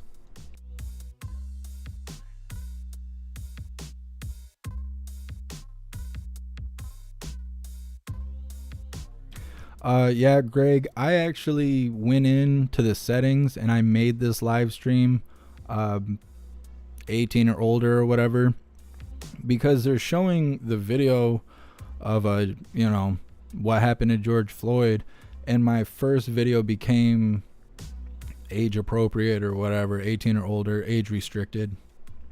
And I'm concerned that they're gonna ban my videos or penalize me in some sort of way for showing that video, and it automatically converted the first yesterday's first live stream of the trial, so I just went ahead and just did it on the live stream to try and protect the channel.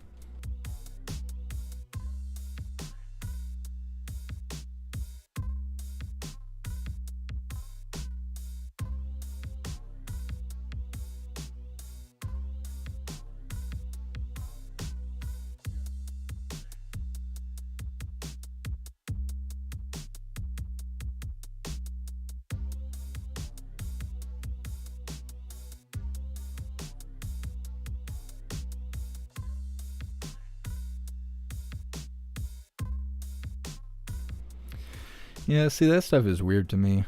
Having pro-maskers attack anti-maskers and to even categorize people like that. Like, that's it's so dumb. That's so dumb. That's why I don't know. I have my own view of the world. So if I see people with masks, I'm not pointing and laughing at them because I don't wear a mask. Just like I'm not going to let somebody come up and tell me all the reasons why I should wear a mask. If you think I'm killing grandma, well, you better keep grandma away from me. How can you tell me what I'm supposed to do? I have rights. Just like I'm not going to tell you what to do because you have rights. So people getting attacking each other over wearing a mask, that's dumb. To me, that's dumb.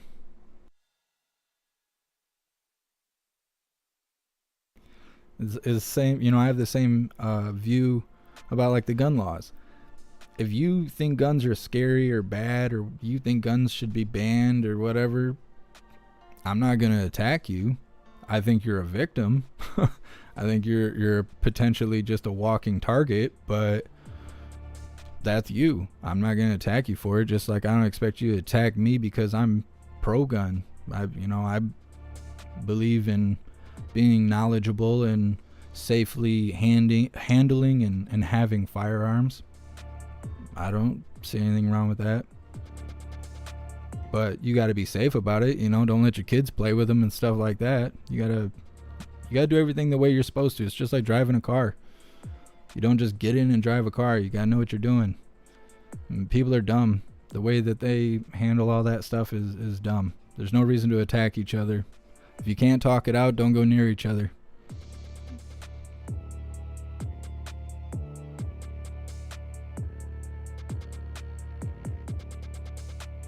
Yeah, George, and that's what I think is so stupid. People who are pro-mask will come get in your face about you not wearing a mask. It's like, well, the 6 feet just goes out the window when your butt hurts so bad. Like, I don't know. It's dumb. It's just dumb.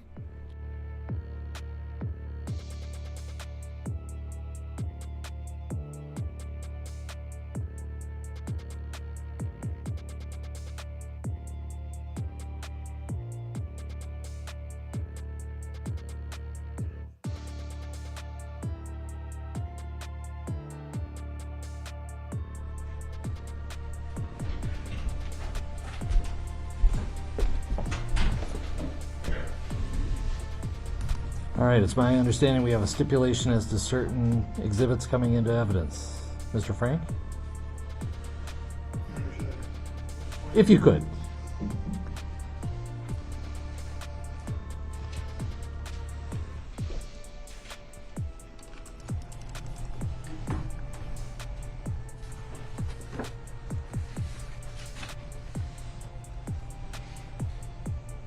Thank you, Your Honor. We will be calling as our next witness Genevieve Hansen. Ms. Hansen was one of the bystanders on the scene.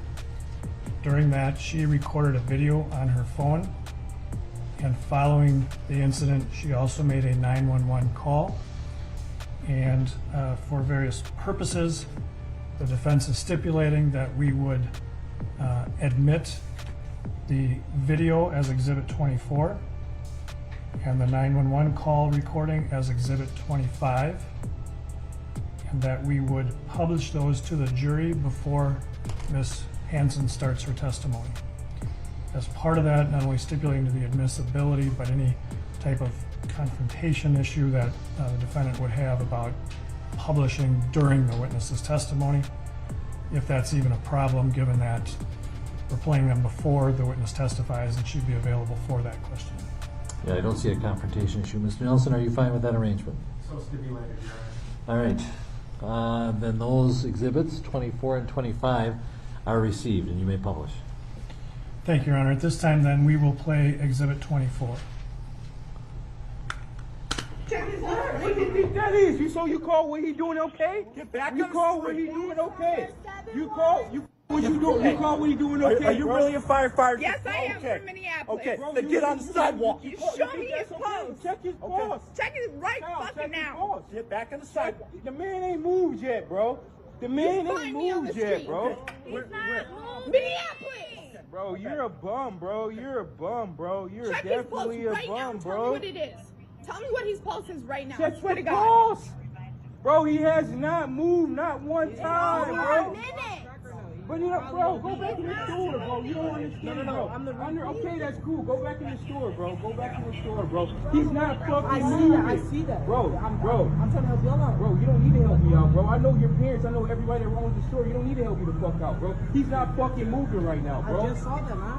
Bro, he was just moving when I walked up here. Yeah, I know. Then he Bro, you just got out. Do you have a post? I've been watching it the whole time. I'm busy trying to deal with you guys. Okay, do they have a Bro, post? he doesn't have it. Bro, he's not fucking moving. Tell them to check one. Bro, I swear to God. bro, what is you, 1087, bro? You're a bum, bro, or 987, bro? You're a bum. First thing you want to grab is your mace because you scared, bro. Scared of fucking minorities, a fucking bum. Get the fuck off him! What are you Like, doing? bro, 3 minutes, He's bro, not he's dying, not bro. What are fucking you moving. doing? He's dying. Y'all see that he's Bro, not. he's not like, even what is fucking wrong moving. with Get off of his fucking neck, bro. Like, Get off for of his real? neck. You're still on him. For Bro, what? look at that, bro. Are you serious? Nobody, like,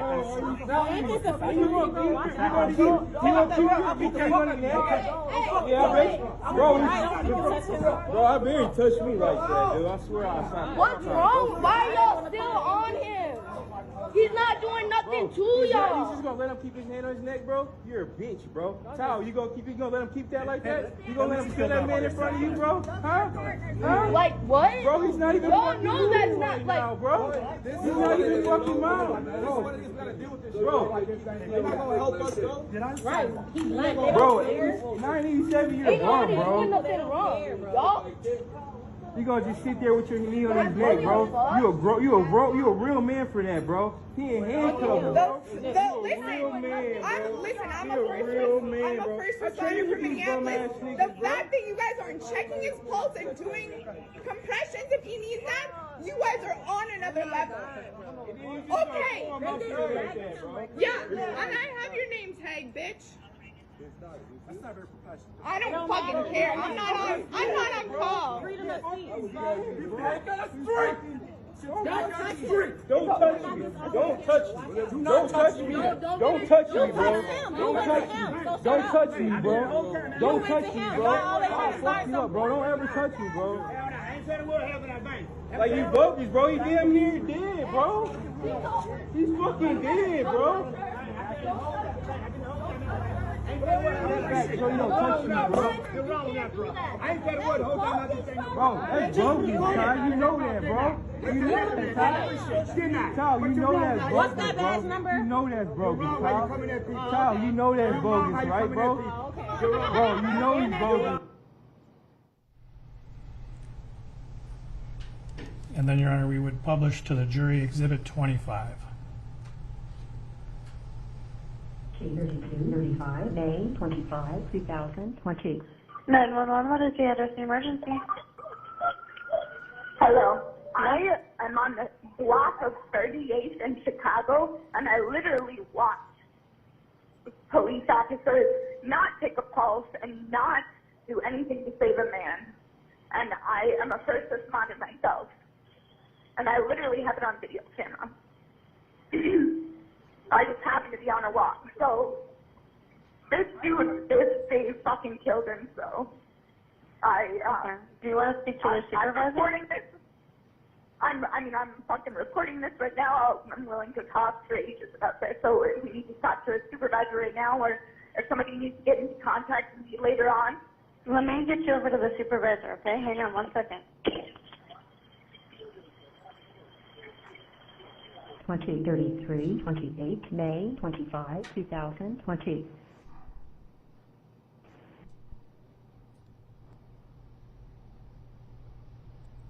Thank you, Your Honor. Then we would call Genevieve Hansen to the stand.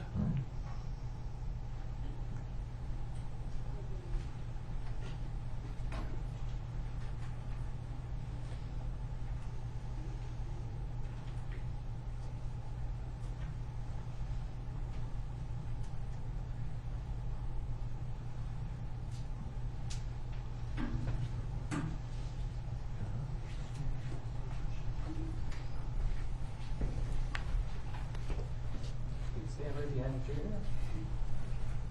Say it again. Just to stand behind the chair. Okay. No, come on. Raise your right hand. Do you swear or affirm under penalty of perjury that the testimony you're about to give will be the truth and nothing but the truth? Sir. Have a seat. Thank you. And I think to be able to hear you more clearly, if you are comfortable in doing so, I'd ask that you remove your mask. Okay.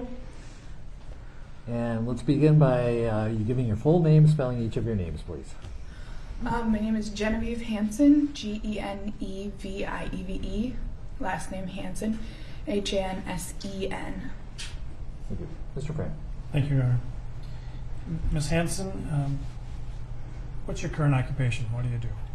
I'm a firefighter for Minneapolis. That City. explains the uniform you're wearing today. Correct, sir. And how long have you been a firefighter for the city of Minneapolis? Just about 2 years now. And so, not a question I often like to ask women, but how old are you? 27. Okay. There's a reason we asked that. The jury will figure that out later. Okay. So for about 2 years now, you've been a firefighter. And can you describe for the jurors, what you had to do to become a firefighter for the city of Minneapolis? There's a hiring process, and once you're hired, we go through an EMT training. I am certified for the state and a national license. And then you go forward with firefighter licenses. That's a 4-month academy. And so tell us, even before starting as a firefighter, did you have to learn some first aid type Yeah, it wasn't necessary to get on the job, but I had gone through an EMT program already, so I've gone through the course twice. So when did you first do the EMT program? I think it was sometime in 2017. And so what was that program? How long was that? It's called Pathways Academy, and it was a summer. It was just the majority of the summer. I went to a fire station and did my course. And so that, do you remember how long that was? Was that 4 months, did you say? Maybe about that. It wasn't every day, so it depends on which one you do. And so what kinds of things did you do during your work at Pathways Academy? We did a lot. The Pathways Academy is longer than your typical EMT training because it really wants to give a chance to people to pass it. It's quite a difficult test.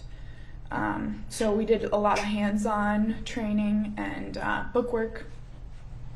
And so the book work, what kinds of books, what are you learning in that? Probably more than you do need to know about the anatomy and different bones and the way your heart works, and then down to basic life-saving things that we need to know for my job, or if you wanted to move forward with paramedics. I could go on. So you have some classroom. Correct. And do you remember how long the classroom instruction was? A day. Okay. I think it was like an 8-hour day or something. And then you have some more hands-on training? That was throughout the day. And we had homework. I mean, we did homework all night, every night for the whole time. So how long was the Pathways Academy program altogether? I think it was probably about 3 months or so. I can check, but. So then after the, you have a day of classroom, what do you spend the rest of the time doing? Studying. What's that? Studying. Okay. Yeah. And so for then, there's some. We did quite a few ride-alongs as well with, I did a couple of ride-alongs with paramedics and with fire. So is this Pathways Academy affiliated with the fire department? I believe it's through the city of Minneapolis, just for trying to reach out to city youth within the city. So is this a way of helping you get a job as a firefighter? Yes. Okay. And so then during that time, you're doing some ride-alongs, you're actually working with the fire department? I actually had a cardiac arrest, our first call on my first ride-along. It's quite the sight. And that was before you were even hired as a firefighter? Before I was hired as a firefighter, before I was an EMT. And so then, after Pathways Academy, did you have to take a test of some kind? Yes, that's when I got my national registry test finished. And, describe for you, excuse me, if you would, describe for the jury what that test is like. How long is it? Yeah. You go through a hands-on portion and a written portion, just to demonstrate that you're prepared for any life-saving measures you need to take, or splinting, or kind of covers all of that. And then the test is really scenario-based, like what are the first things you need to look at. What are the most important things that you need to address to have the best outcome for the patient? So is it written, or is it? Both. Okay. Both. Both. You mean the written part, or it's fill in the blank. And then, right, so yeah. It's some like written part, but is there also like showing how to do certain procedures? Right, that's what I was explaining before. It's the hands-on portion. Right, hands-on, thank you. So when you say both, it's a written test kind of, and as well as hands-on. Separate days, yep. Okay. And so you took that test at the end of the Pathways Academy program? Yep. And at the end of, or in the middle of my academy for the fire department. Okay. And so did you pass? Yes. And so then you obtain a certification? Mm-hmm. Is that yes? Yes, sir. And what is the certification for? What does that mean you are? I can, there's a range of things that I can do for our role a lot of times is to assist the medics, or we get there before the medics, and so we can start any basic wound bandaging or up to starting compressions for full working CPR right away. Does it also involve assessing a patient to determine what is needed? Correct, that's the first thing we would do. Okay. And then, so you're certified as an EMT, and I guess just for the record, what does EMT stand for? Emergency medical technician. And you got a national certification for that? Yep, and a state. And is that separate testing, or how does that work to get national and state? I believe it is separate testing, and then you have we have continuous hours of education that for both. And so, since your certification, you've had to continue taking classes to maintain Mm-hmm. the certification? Yep, the fire department does continuing education all year round. Okay. So then you, when you finished Pathways Academy, had you already been hired by the fire department, or did that come after? That came after about a year after I started the process. And then once you got hired, is that when you obtained the state certification then? I think I had both all along. The Pathways is why I have both. Okay. So as part of this certification, you are able to do what we think of as CPR. Right. And that's, well, explain for the jurors what CPR is when we use that term. So if we find no pulse, I would ask for medical, calling 911.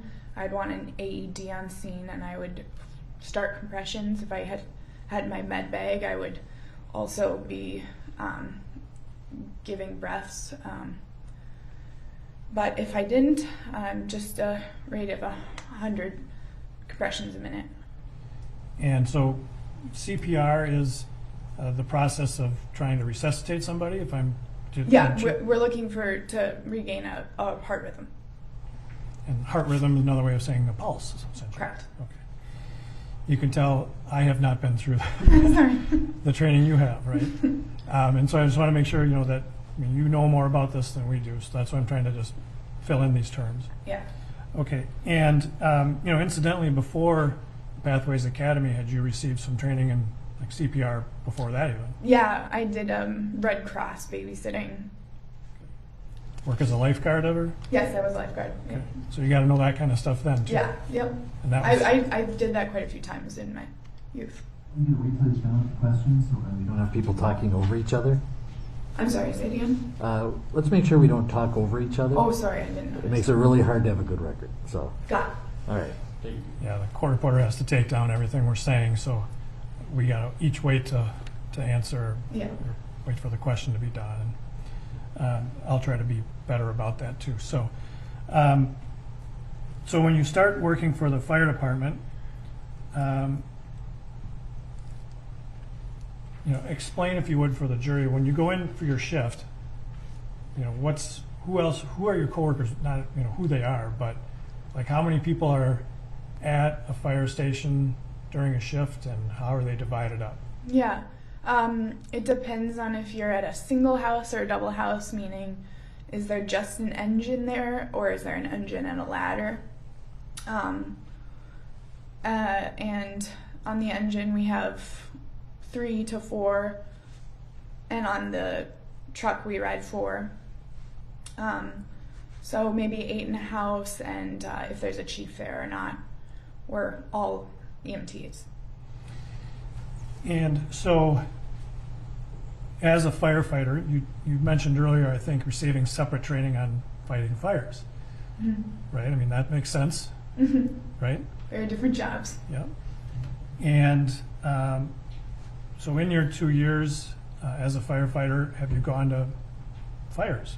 Yeah, quite a few for somebody with as much time on as I have. And have you had to enter buildings that are on fire? Yes, sir. And provide, I guess, rescue for people who are in a building that's on fire? Yes, I have pulled victims out of buildings. And when you do that as a unit of 4 or however many other firefighters are there, you all work together on those types of calls. Correct. When you're, in your work as a firefighter, the title obviously makes us all think that you fight fires. Mm-hmm.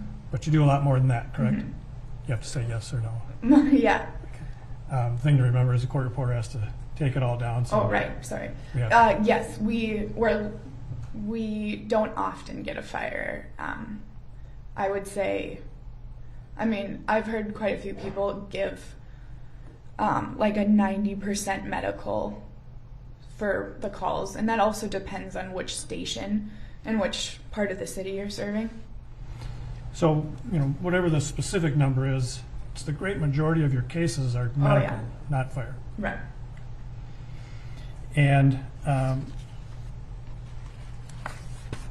in those medical calls that you've been on since you started working as a firefighter in Minneapolis, have there been times when you have had to provide resuscitation to someone who was pulseless? Many times. Have there been times when you have been on a call and you have had to assess a patient's condition and what they might need? Many times.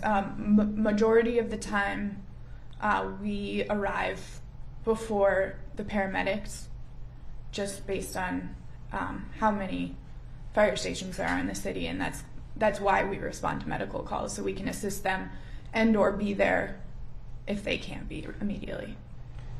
So incidentally, we've talked about working at the fire station, your shift. Is it a regular 9-to-5 job? How are your shifts done? Personally, my shifts are 48 hours. So there's also the option of working 24 hours at a time.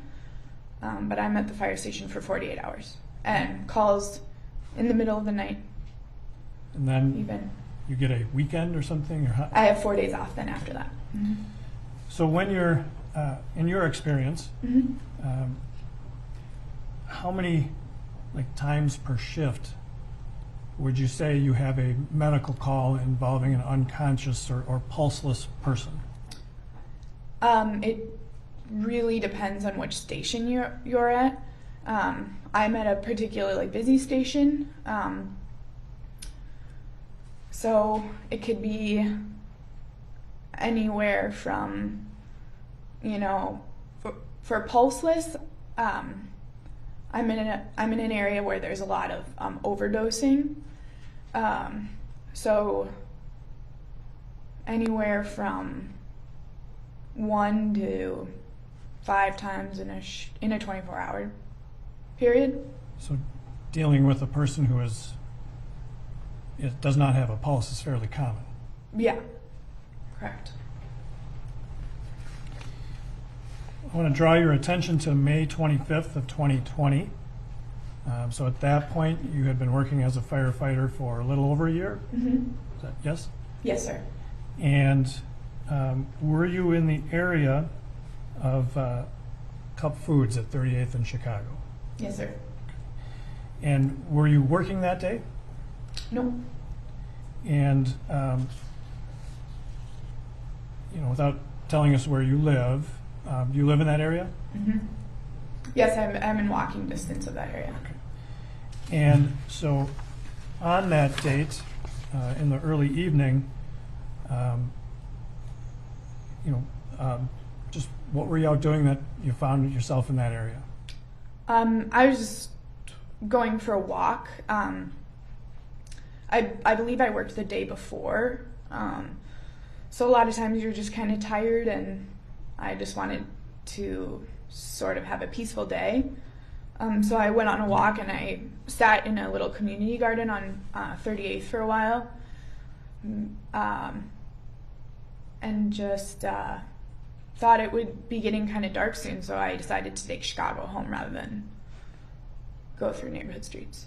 Do you remember, were you on foot or in your car? I was on foot.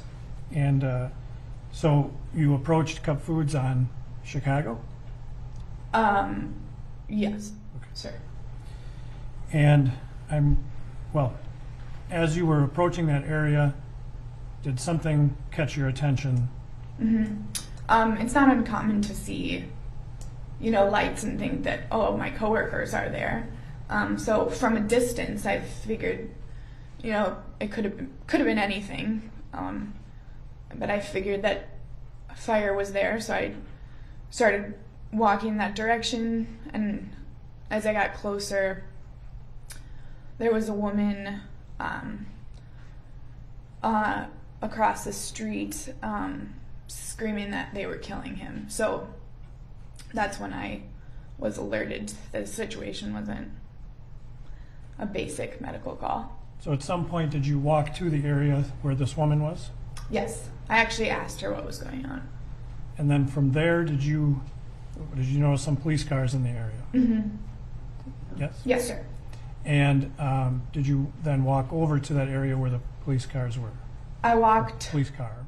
Yeah, I walked kind of in a big circle around the scene just to sort of start to have an idea what was actually going on. And so you approached this police car where the incident was taking place? Yeah, I came from behind the officers. And I'm going to show you Exhibit 1 on the screen. Okay. It should come up on the screen right in front of you. Okay. Yes, sir. This has been admitted already. Do you see the photograph of Exhibit 1 in front of you? Yes. And you recognize this as the intersection of 38th and Chicago? Yes. And you'll notice in front of you there should be a little stylus like this.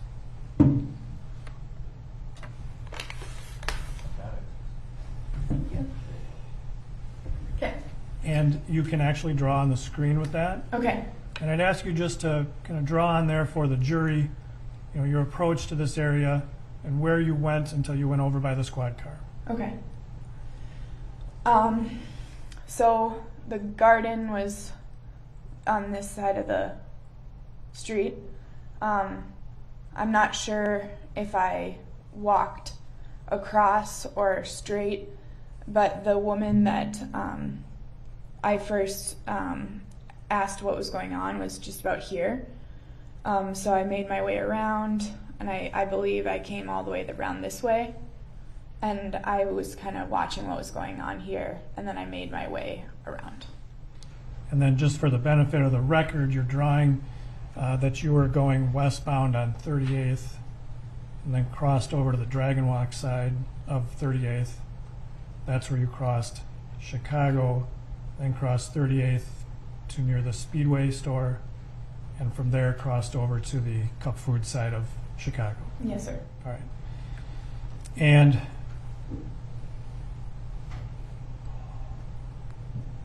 Your Honor, can you erase that all in one fell swoop?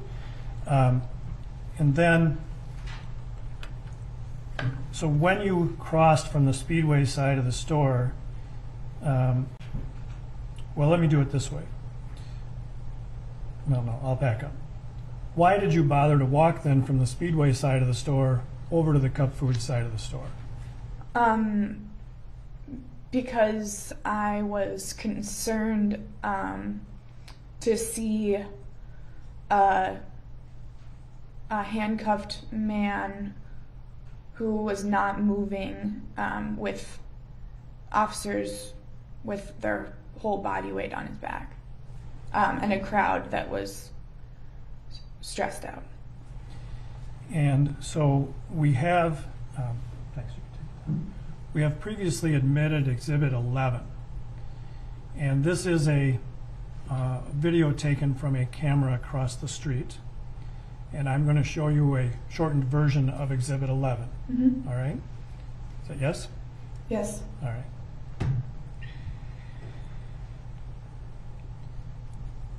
And for the record, we are starting this at 8:25:20 approximately.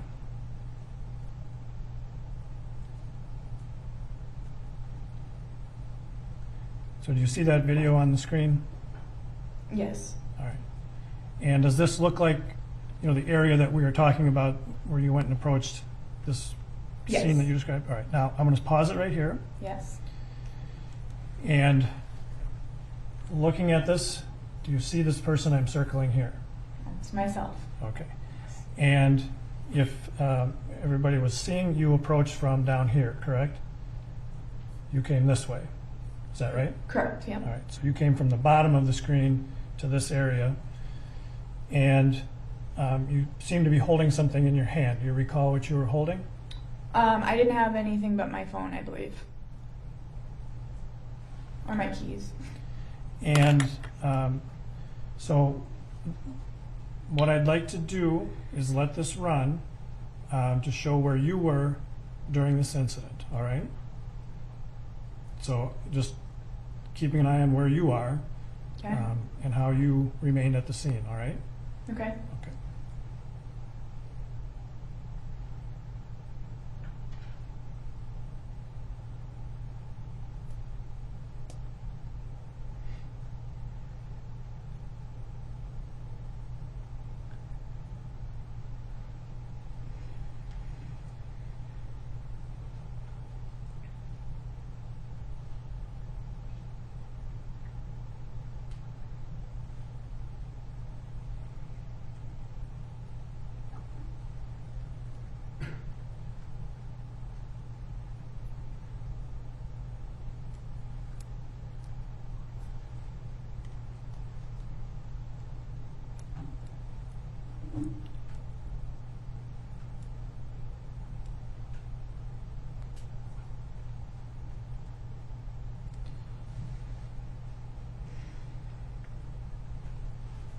Now, if we can pause it right here, and just for the record, it's at 8:26:29.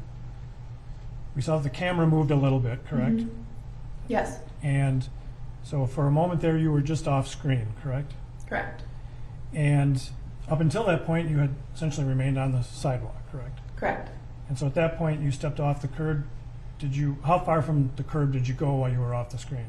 I don't remember. Okay. You didn't leave the area. No. And at that moment, you go back up onto the sidewalk. Do you remember why you went back up onto the sidewalk? Because the officer controlling the scene was requesting that we stay on the sidewalk, demanding we stay on the sidewalk. And if you could just take the stylus and circle the officer that you're saying demanded you stay on the sidewalk. And for the record, Your Honor, the witness is drawing a circle around Officer Tao.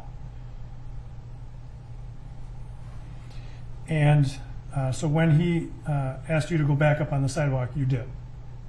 Yes, sir. And at some point, you started a video recording with your phone, correct? Mhm. Yes. And so we've already dealt with that, but at some point here, you actually start recording, correct? Correct. All right. So you can continue.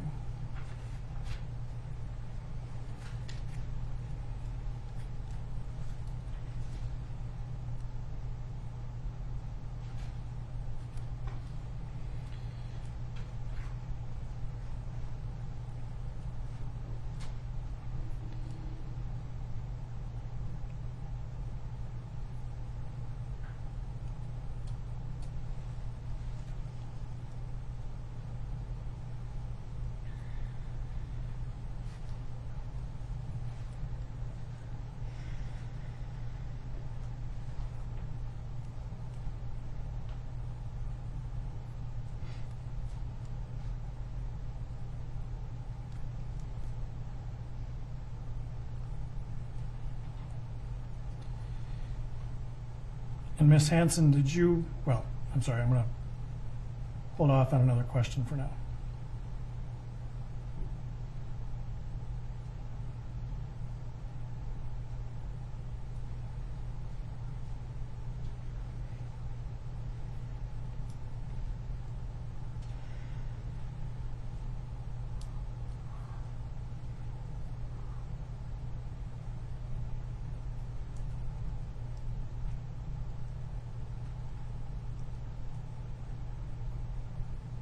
Oh, there's the gas station girl.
I'm going to ask that the video be paused here for the record at 8:30:25:26 to be more precise.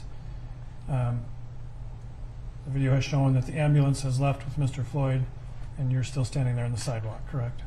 Correct. So during that time period, after you first arrived, went up on the sidewalk, there was just that one time that you left the sidewalk and went out into the street, correct? Correct. All right. When you first walked up and you told the jury about coming around and crossing Chicago and approaching, when you first walked up, did you observe the officers that were on top of the individual on the ground? Yes. Did you know any of those officers or recognize any of them? Once I was all the way around, I recognized their Chauvin's face. Okay.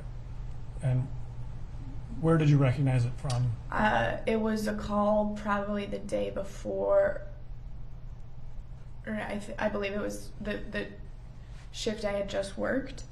But did you know him at all? No, sir. Did you talk to him on that previous call? Or? No, sir. I just noticed him because I had observed him on that previous call. Did you know his name at that point in time? No, sir. All right. So what did you see about the officers there in relation to the body on the ground? I noticed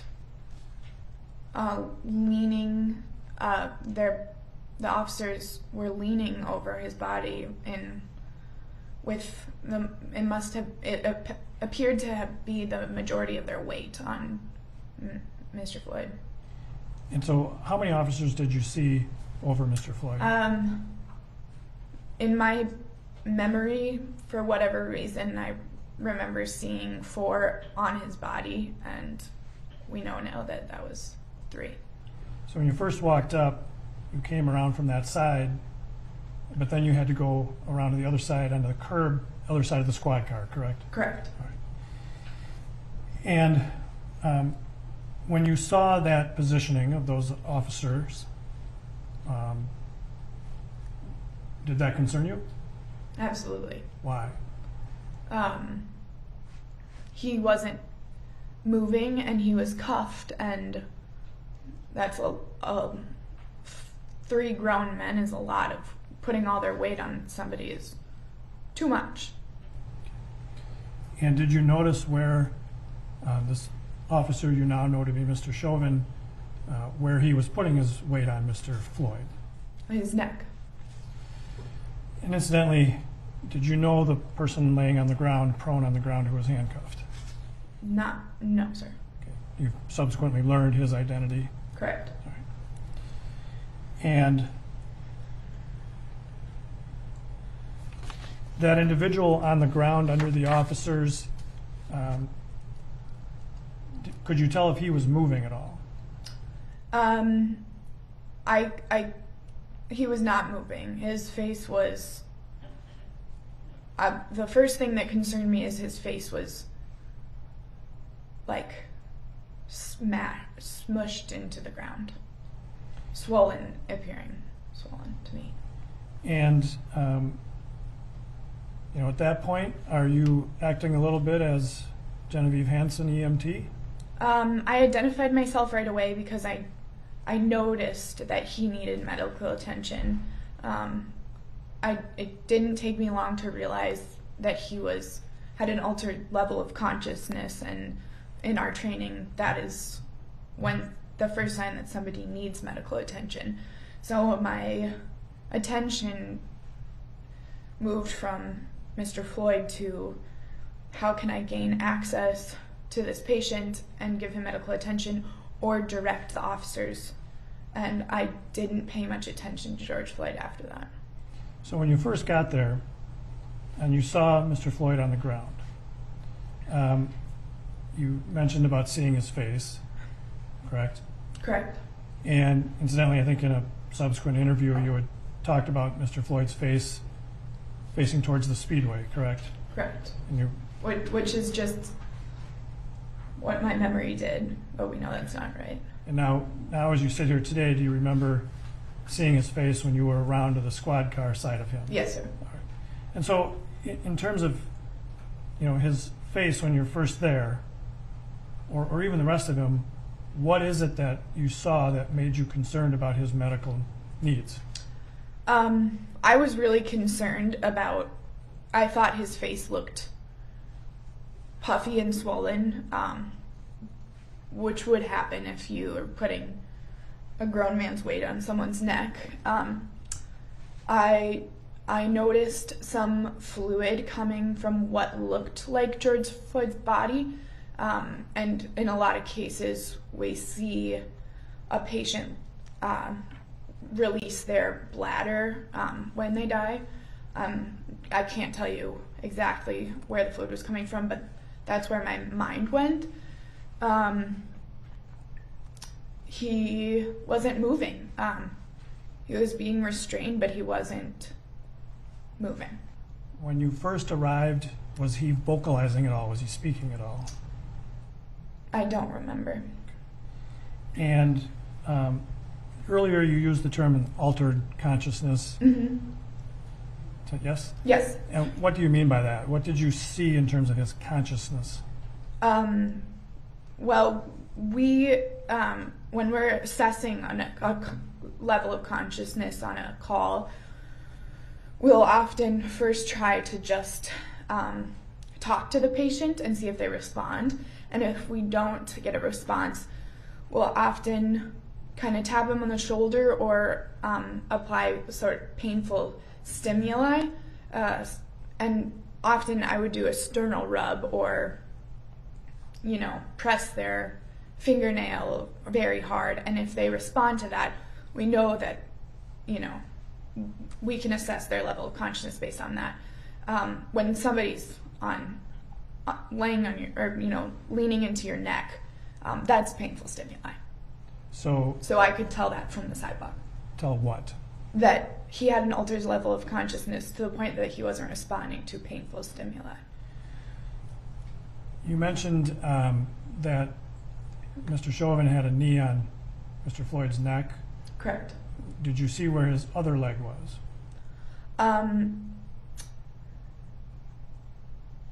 I don't remember anymore, but I think I may have said something about it in previous. Did you think it was on Mr. Floyd's back? I don't know. Okay. And in that moment, when you first arrived and observed what you could about Mr. Floyd, what did you think you needed to do? I think I had already assessed that he had an altered level of consciousness. What I needed to know is whether or not he had a pulse anymore. And, you know, I may back you up just a little bit here, but did you try and assess, you know, how much weight Mr. Chauvin was putting on George Floyd? I mean, I didn't try to. I recognized that it was an issue right away because he seemed very comfortable. With who's he? Officer Chauvin. Okay. Seemed very comfortable with the majority of his weight balanced on top of Mr. Floyd's neck. In my memory, he had his hand in his pocket. He looked so comfortable. And if his hand wasn't actually in his pocket, would that change anything that you obsessed at the time? I suppose not. He was comfortable in the position that he was in. So if his hand, instead of being in his pocket, was simply resting on his thigh, would that change any of your assessment? He wasn't distributing the weight out and on the car, on the pavement. When you first approached, you said you identified yourself as a firefighter. Correct. To whom did you identify yourself? To Officer Tao, controlling the scene. I spoke loudly enough that I would think that the other three officers would have been able to hear me throughout the event. And we know you weren't, well, let me ask you this way. How did Officer Tao respond? He said something along the lines of, if you really are a Minneapolis firefighter, you would know better than to get involved. What did you think of that? First, I was worried that he wasn't going to believe me and not let me help. And I also, that's not right. I mean, that's exactly what I should have done. There was no medical assistance on scene, and I got there and I could have given medical assistance. That's exactly what I should have done. So based on your training and experience and what you had seen, what did you want to do for this person on the ground? Had they let me into the scene, I already had decided what his level of consciousness was, so I would have requested additional help. I would have wanted someone to call 911 for the paramedics and fire to come. I would have asked someone to run to the gas station and look for an AED. And I would have checked his airway. I would have been worried about a spinal cord injury because he had so much weight on his neck. I would have opened his airway to check if there were any obstructions. And I would have checked for a pulse. And when I didn't find a pulse, if that was the case, I would have started compressions. And I didn't have my bed bag, so I would have continued compressions. We don't give mouth to mouth anymore. So I would have continued compressions at a rate of 100 a minute until help arrived. And by compressions, what do you mean? I would have put my hands, stacked my hands and pressed his chest. Chest compressions. Chest compressions, yep. Correct, yeah. And what's the point of doing chest compressions? Pumping the blood for somebody that's not doing that themselves, trying to get a pulse back. And were you able to do that, any of those steps? No, sir. Why weren't you able to do any of that? Because the officers didn't let me in to the scene. I also offered, in my memory, I offered to walk them through it, or told them, if he doesn't have a pulse, you need to start compressions, and that wasn't done either. And so are these things that you wanted to do? It's what I would have done for anybody. And when you couldn't do that, how did that make you feel? Totally distressed. Were you frustrated? Yes.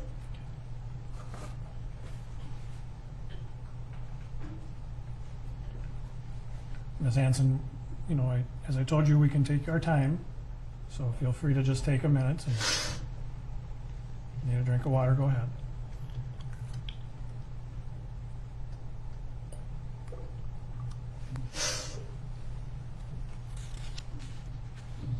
Okay.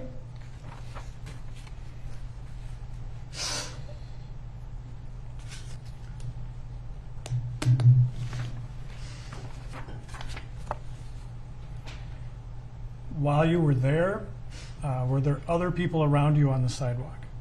Yes. And were they saying things to the officers as well? Yes.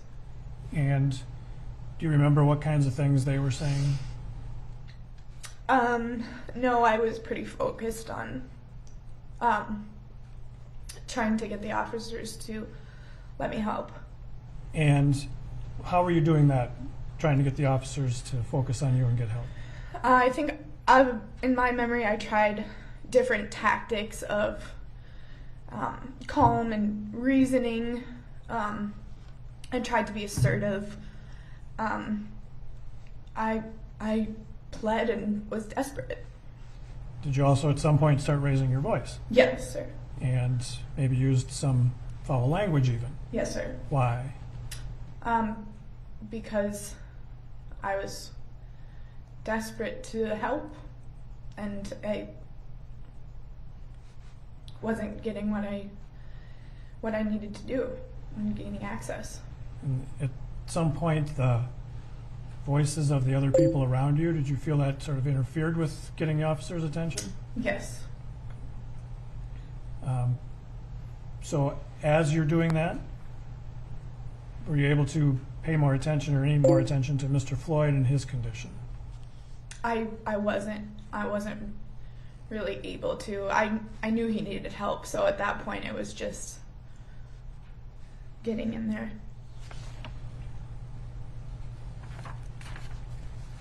When you asked the officers to take his pulse, did you ever see them doing that? No. When you were over on the sidewalk at Officer Tao's direction, were you able to see the other two officers on Mr. Floyd? From my memory, just kind of their heads. So if at some point they may have checked a pulse, you may not have seen that even? Correct. All right.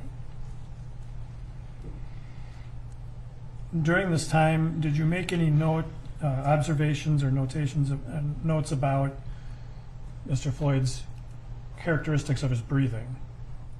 That was a terrible question. Do you want me to start over? Yes. Okay. During the incident, when you were there, did you make some observations of sort of the characteristics of Mr. Floyd's breathing that concerned you? I don't remember anymore. Okay. What is meant by the term agonal breathing or agonal breaths? Agonal gasps we see in patients that are dying or pretty much dead. It's just kind of the body's. Forgive me, I don't quite know, but it's a sign of death. And have you seen that in other calls when you've been working? Yes. And did you see something similar in Mr. Floyd? I don't remember anymore, but I don't know. Okay.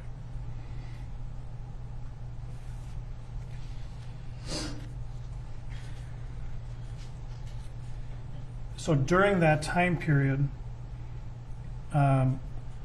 he did not regain consciousness that you saw. No. And you stayed with him, or I'm sorry, you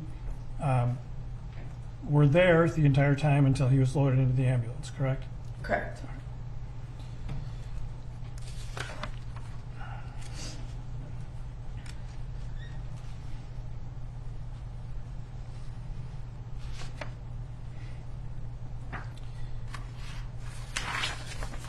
And at some point, you made, well, I guess the question is this. You didn't pay close attention to Mr. Floyd at some point because you knew he was unconscious. Needing medical attention, there was no question. And based on that, you focused more on trying to get the officers to allow you to help. Correct. And at some point, did you start video recording Yeah. your interaction? Yes. And with your phone, I assume. Yes. And why did you do that? It was, I'm not sure why I chose to do it. It's an instinct. And so you did record it? Yes, sir. And based on that, well, I guess I'll just ask it this way. At some point after the incident, you were interviewed by law enforcement officers. The BCAs? Or? Correct, yes. Yes, sir. And you made that video available to them, correct? Correct. And you know, why did you think it was important to record that? Because memories of witnesses are never going to be as good as a video. And so you wanted to have it to preserve. It wasn't conscious, but I'm sure that's why anybody takes a video. Yeah. And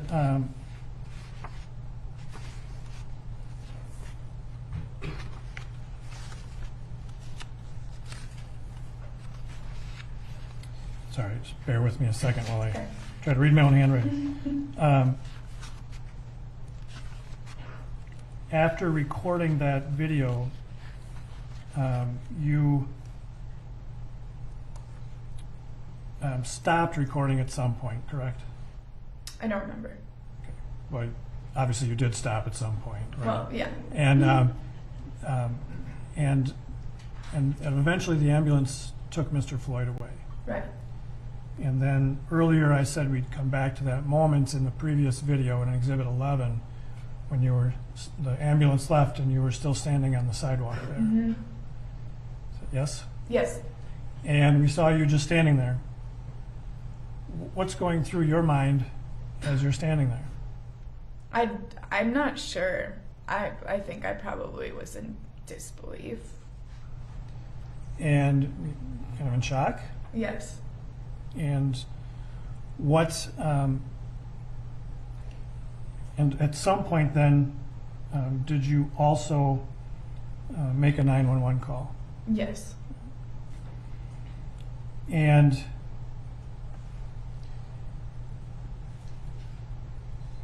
it had to be sort of, I think distressing was the word you had used before.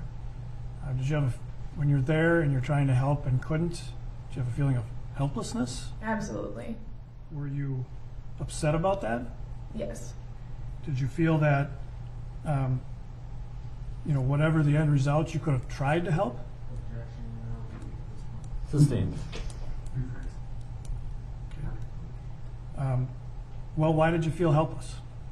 Because there was a man being killed, and I would have, had I had access to a call similar to that, I would have been able to provide medical attention to the best of my abilities, and this human was denied that right. And so from that point, we saw you standing there on the sidewalk, just sort of standing still. Mm-hmm. Yes. And from there, did you stay in the area for a little while?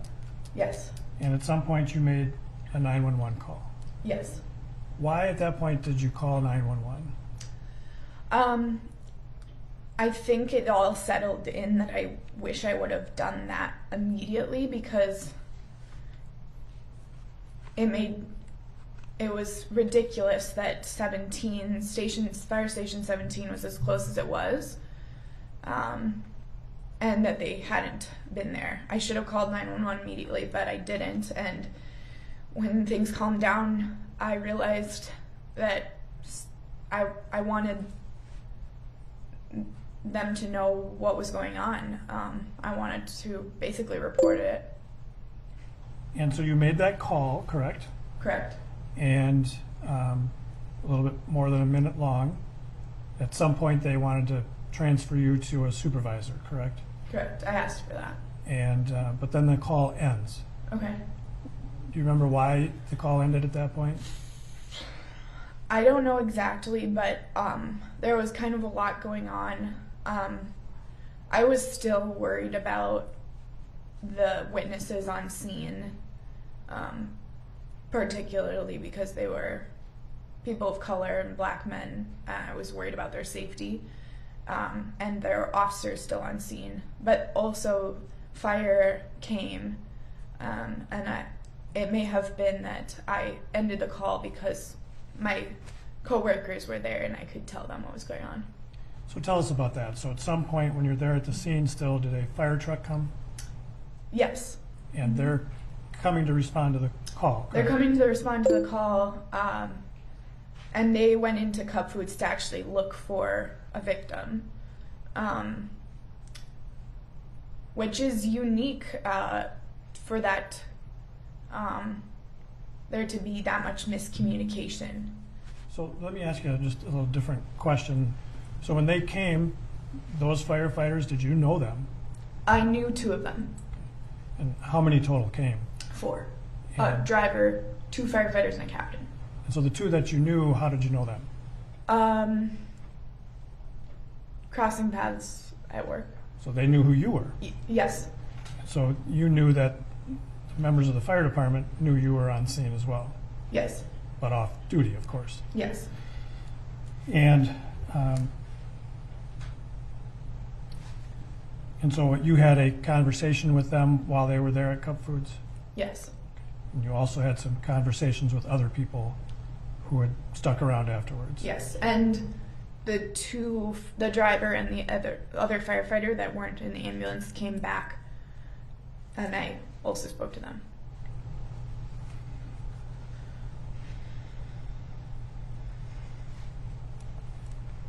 I have no further questions, Your Honor.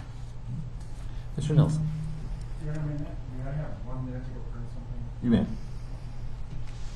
Everyone can just stay on a stretcher, please, if you'd like.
Please. Afternoon, Ms. Hansen. Hi. Just have some follow-up questions for you. Thank you for being here with us today. You testified that you've been a firefighter now for 2 years approximately, Correct. and I see you're wearing your uniform today, Correct. and that would be like your dress uniform or your Class A uniform, Correct.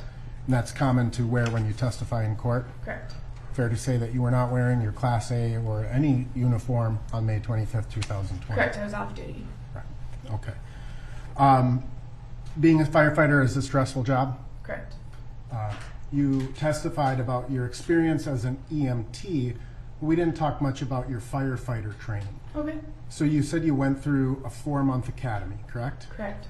And in that academy, I assume you learn like the basics of fire, right? Correct.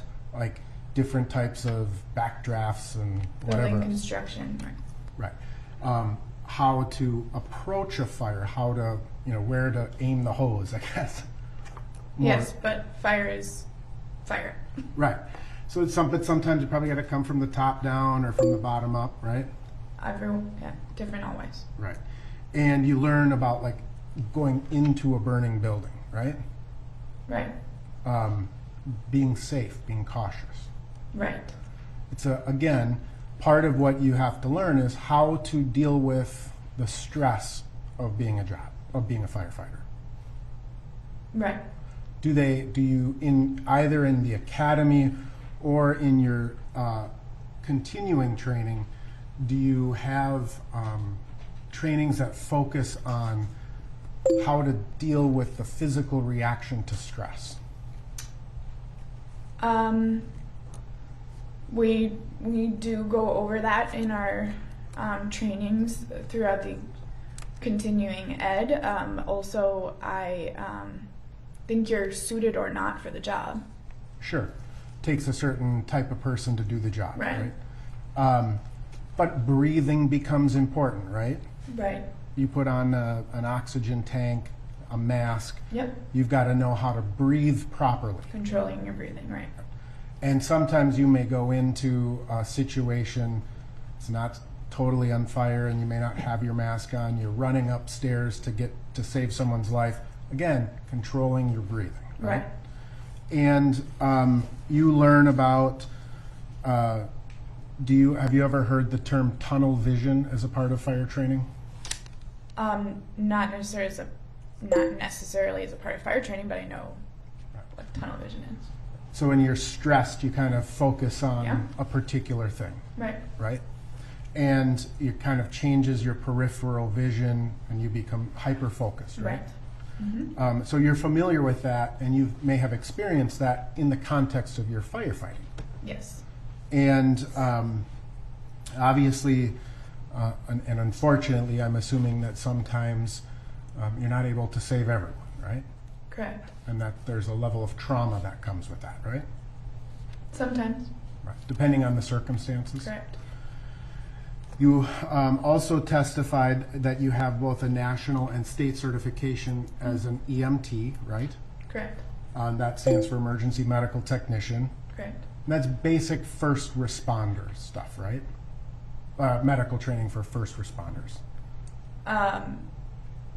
I believe that there's more basic. I mean, I think the police officers are not emergency medical technicians. Right. But then it's not as high as like a paramedic. Correct. Right? So a paramedic has even more training than an EMT. Yes. Right. And obviously, maybe the CPR you learned to become a lifeguard was less intensive than what it took to become an EMT, right? I took it much more seriously because I was practicing it and using it, but it's the same. Yeah. But in your EMT training, you also learn like tourniquets and splinting and like I mentioned before. Yep. All of these sort of assessment and emergency first responsive care. Yep. Okay. And you testified that because you've only been a firefighter for 2 years, you've been in several burning buildings. Correct. Now, Have you ever been in a burning building or outside? Let's say you're outside. Let me ask you a hypothetical question. You're outside of a burning building and you're spraying the hose on the fire, right?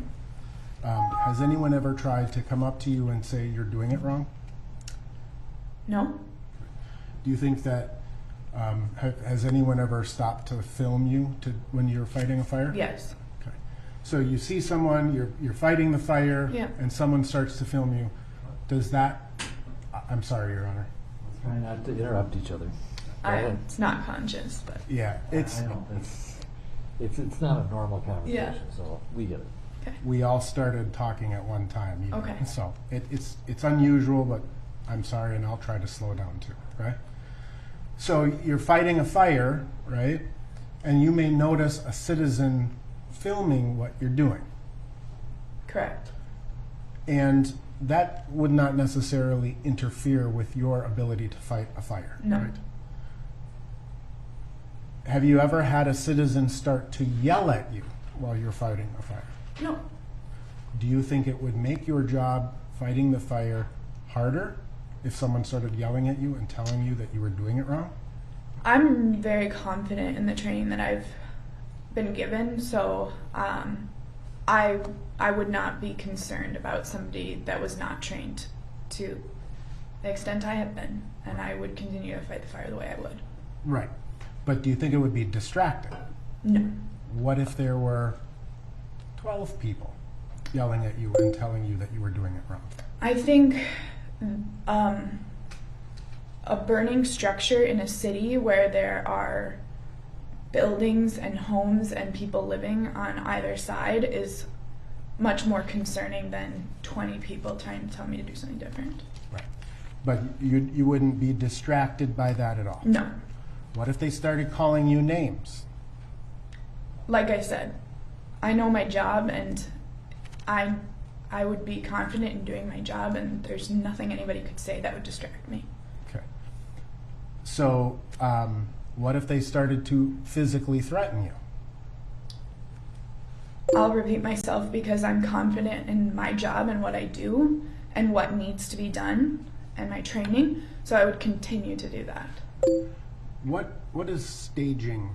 What does it mean when a fire department stages at an incident?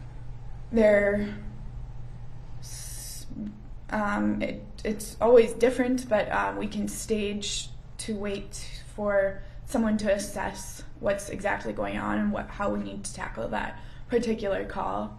Okay. So let's assume there's a call and the police are on scene at the call, right? And Sorry to interrupt. Are you talking about a medical call? We stage for different things. Sure. Let's leave it as a medical call. Okay. And there's some trouble at the scene. Do you just come right into that emergency call, or does fire stage until police clear the scene? We stage and wait for police to give code 4. Right. Code 4 means all clear. Safe, yep. Right. So in a situation where there is trouble and the police are dealing with that trouble and they know they need a medical personnel to come into the scene, Yeah. medical won't come into the scene until it is called code 4, right? Correct. All right. And you said in your experience you've been on numerous calls throughout the 2 years you've been a firefighter, right? Correct. And what would you agree that a fair number of those may have been calls that started out as call where the police responded first? Correct. So it's usually the police that are there first, they do some assessment, and they will call for medical. Correct. Have you ever been called to a scene where the police didn't call you? Meaning the police were present and they weren't the ones that called you? Can you repeat the question? Sure. It's a little confusing. Police go to a scene, right? And whatever's happening at the scene, and they just don't ever call for medical, even though there's a medical situation. Well, I wouldn't know because that means I wasn't called to it. Precisely, right? So if you go to a scene, it's because you're responding to a call, right? Correct. And the reason that you are there is because the police call you. If the police are on the scene first. Right, if the police are on the scene first. And so in a situation where you see someone having a medical emergency, right, wouldn't it be reasonable to assume that the police had already called for medics? It would also be reasonable to assume that if the patient was cuffed I'm going to ask you, I'm going to say objection non-responsive. The answer will be certain. Wait for the question and then answer the question that is asked. It's a yes or no question, ma'am. Is it reasonable to assume that if a patient is having a medical emergency and the police are present, that they have called for EMS? Your question is unclear because you don't know my job, so Okay. can't answer. Sure. So let's take this scene, right? May 25th, 2020. You walk upon a scene, you see someone having a medical emergency, right? You did not call 911 to get the medics there, right? Right. Would it have been reasonable to assume that medics had already been called based on what you saw when you first arrived? Yes. And in fact, paramedics did respond, right? You saw the ambulance come up. Yes, that's not their normal response time. Okay. And so you noticed there was some abnormal response time for medics. Right, and I also noticed that that is precisely the kind of call that fire would respond to, and Station 17 is just a couple blocks away. Okay. So do officers on scene decide, do we call for medic or fire? I don't believe so. I believe that's dispatch. They call for medical. So if attention. Police call dispatch and they say EMS, we need EMS code 3, it's dispatch who decides, do we send medics or fire? Well, it would be medic. It would be fire with medics, not just fire ever. I don't know the answer to that. Fair enough. But ultimately, medics did arrive, right? Yeah, eventually. And you have no frame of reference of when police called paramedics, do you? No, but I know how long it takes for medics to get to calls typically, and I know how long it takes to drive 3 blocks in an emergency fire vehicle. But that presumes that the fire vehicle was not on another call, right? It would have been a different station that was, the nearest 2 other stations would have been able to respond to that call in 3 minutes. Right. So if you first walked on scene at 8:26:29, that was what we just saw. Okay. 8:26:29. Okay. And paramedics had been called at 8:21. That's an abnormal response time based on your experience. What time did you say I arrived? 8:26:29. And the medics arrived at what time? The medics were called at 8:21. Code 3. I don't believe that.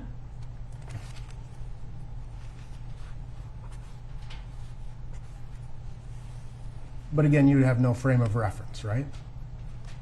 I mean, you've not seen any police reports, you've not looked at the CADs, you've not heard the 911 calls, you didn't listen to dispatch that night, did you? That night? No, not that night. Okay. But that's totally abnormal. All right. And fire would have been added to that call because we go to calls like that all the time. Right. And so it was abnormal, it would be completely and totally abnormal in your experience for it to take that long to get to the scene. Absolutely. All right. And are you familiar with the term load and go? Yes. And I believe you had a conversation with the BCA agents shortly after this incident, and you described what you observed as far as the paramedics doing was what's called a load and go, right? Correct. And that is essentially, as I understand it, paramedics arrive, something is amiss at the scene, So we put him into the ambulance and we move the ambulance to another. A safe location to Right. address the needs. And that's what you observed here, right? Correct. And it's because there were quite a few people and those people were all fairly upset, right? Correct. And so in your mind, as a paramedic with the experience that you have, EMT. oh, I'm sorry, as an EMT, I apologize, but as an EMT, you've done load and goes before? We've done load and goes, yeah. Right. And so the reason that the medics did not commence, at least as far as you understood, commence resuscitative efforts for Mr. Floyd was because they were doing a load and go, get him away. Correct. I want to object to that. It's no personal knowledge of this witness. Overruled. That's what you told the agents, right? I don't remember exactly what I told the agents, but it looked like a load and go to me. Okay. Now, in terms of your, again, personal experience, or excuse me, on that day, you were, the paramedics drove off, and then at some other point, a couple minutes later, is when the fire truck arrives, right? Right, and that's how I knew there was something wrong when requesting medical assistance. Okay, because the fire department showed up at Cut Foods, and the ambulance had already left and gone to another location. No, more because the fire, whether it's 17s or a different station, would have been able to respond to that call much sooner than medics were. All right. So, you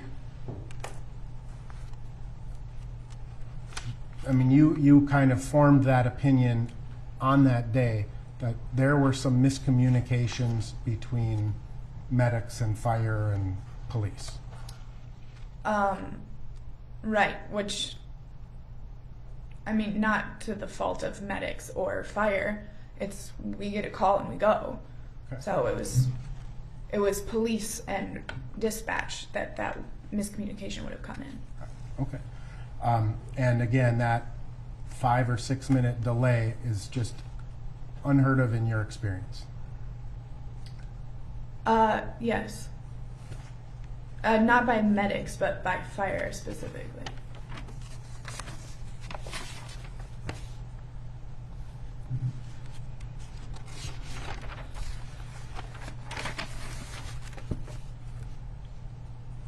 Are you trained as an EMT in the use of Narcan? Yes, sir. And can you explain what Narcan generally is? It's an opioid reversal medication. We give it intranasally, but a lot of people on the street have a injectable form. Kind of like an EpiPen almost, right? Yeah, kind of. You testified that the firehouse that you work at, you deal with a lot of overdose calls. Correct. And so you've had a lot of experience dealing with people who are overdosing. Correct. From opiates or from other controlled substances. Correct. And you have seen or dealt with many people who come out of an opiate overdose because of Narcan. Correct. If I didn't have Narcan though, we still give if we'll monitor a pulse and give compressions as necessary. I've never not had Narcan, but I would be able to give medical attention to somebody that had overdosed on an opioid and lost their pulse. Okay, so let me ask you, is it fire department policy when you are going to a call of an overdose that police are also dispatched to that call? I believe so, yeah. And that is because when people are revived from that, they often become combative, right? Not often. I'm sorry? Not often. But it happens. I've seen it happen.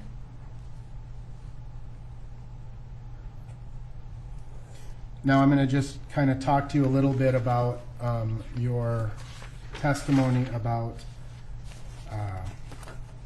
May 25th of 2020. You were out for a walk because it was your day off, right? Mm-hmm. Is that a yes? Yes. Sorry. You're out for a walk, and you're walking you're walking westbound on 38th Street, and you see the lights, and you said it's not uncommon to see lights there. In my neighborhood, not on that corner, but in my neighborhood. Okay. Or in the city. Right. Okay. And as you walked what would be the southeast corner of 38th in Chicago, you heard a woman yelling that they are killing him, right? Right. And so you did this kind of circle loop to visualize and see what was going on, right? And at the point that you came on scene, Mr. Floyd was already on the ground, right? Correct. And Mr. Floyd, you saw what your memory told you was 4 police officers on him, right? Correct. But you now know that it was 3, right? Correct. And I think you made some reference about why you videotaped, because our memories are fallible, Correct. right? And again, a stressful situation can impact your memory, right? Absolutely. That's why we're lucky it was videotaped. Right.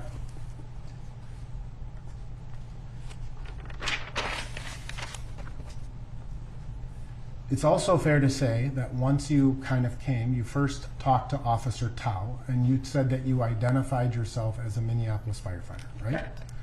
And Officer Tao asked you to step onto the curb, and you did that, Correct. right? And you would agree that when you first arrived on scene, your own personal, I'm just talking about you personally, your own personal demeanor was much more calm. Correct. And as you were there between 8:26 and 8:30, so in about those 4 minutes, you would agree that your own demeanor got louder and more frustrated and upset.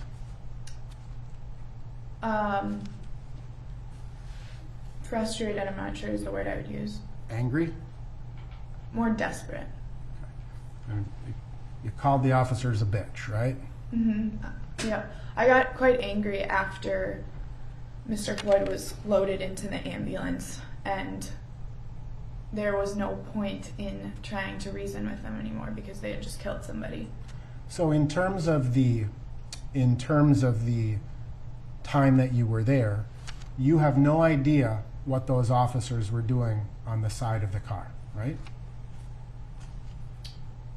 Saying the officers that I couldn't see from my vantage point, is that what you're asking? Right. You Right, don't know what they were doing.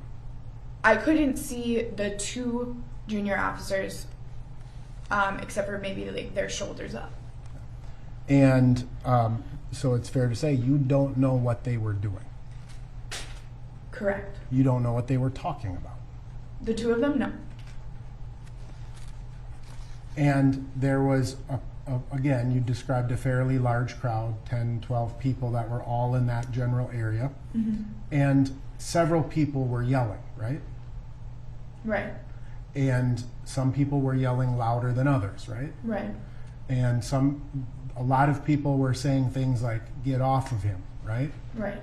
And a lot of people, you yourself, were saying, I want to know what his pulse is. Yeah. Right? And some people were swearing. Absolutely. And would you describe other people's demeanors as upset or angry? It's I don't know if you've seen anybody be killed, but it's upsetting. The answer is Yes, I was just going to object, Your Honor. as argumentative, and you can proceed. I'm going to just ask you to answer my questions as I ask them to you, okay?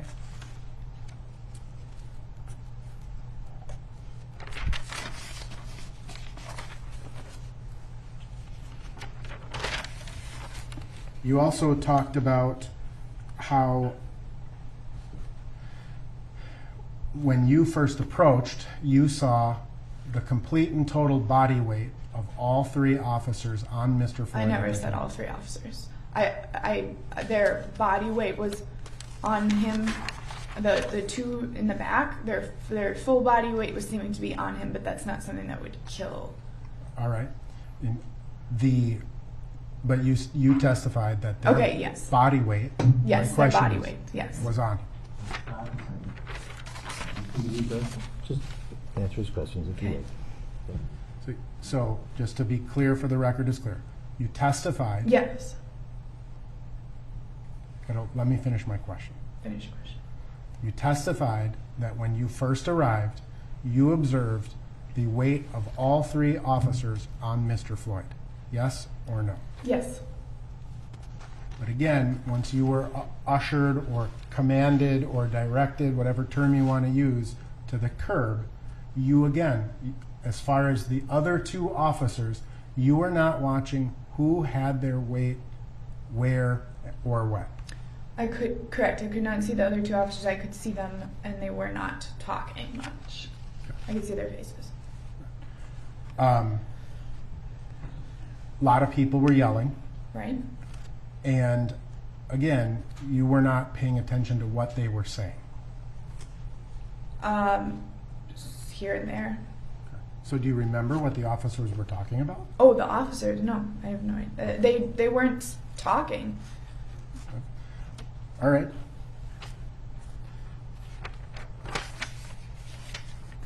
You also testified that as you were observing Mr. Chauvin on George Floyd, that you formed the opinion that Mr. Chauvin's hand was in his pocket. Correct. And you described him as comfortable. Correct.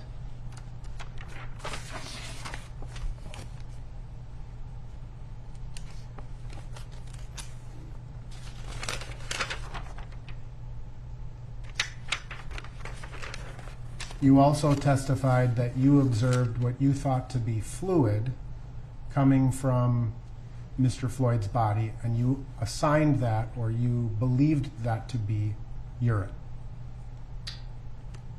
I considered that it was, and took that as a sign. Do you recall telling the agents that it was his urine? I don't recall.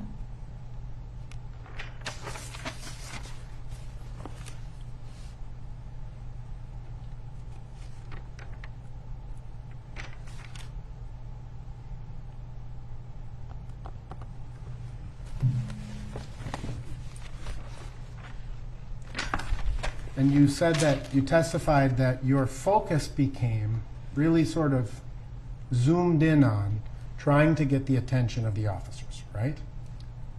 Not the attention so much as trying to reason with them and gain access to get medical attention. And you testified that you believed that the other voices, the voices of other people, interfered with you getting their attention. I was worried about it, but I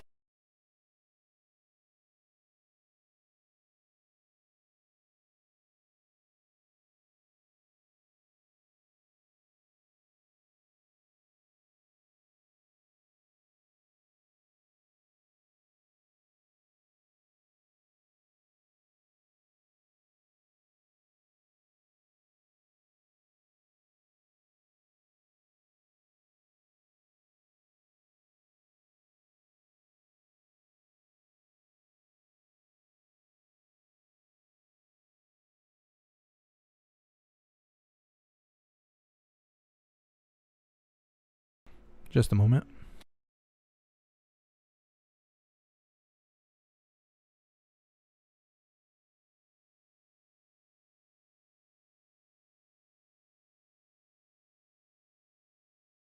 Coming into court, did you have an opportunity to review your statement at all? I had the opportunity to, but I didn't. Had his hands in his pocket. Vaguely remember saying that.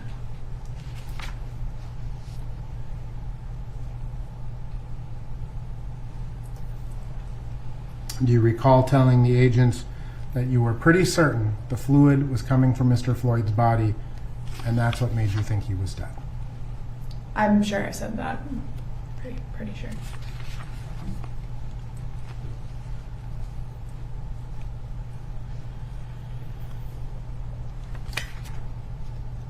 Do you recall describing the crowd as a heavy crowd?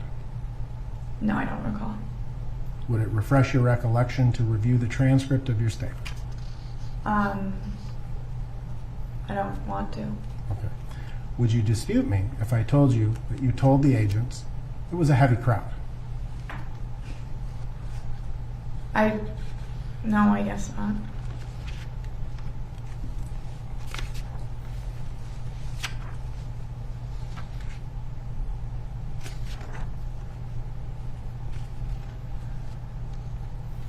Do you recall after paramedics took Mr. Floyd and then you had a conversation with the firefighters that arrived, how you described the physical appearance of Mr. Floyd? I don't recall. Do you recall telling them that he... Your Honor, I'm going to object. Again, this is an improper form of cross-examination. I don't want argument. What's your grounds? Improper form of cross-examination. Sustained. You may impeach if you wish. All right. I know you don't want to look at your transcript, but may I approach the witness? You may.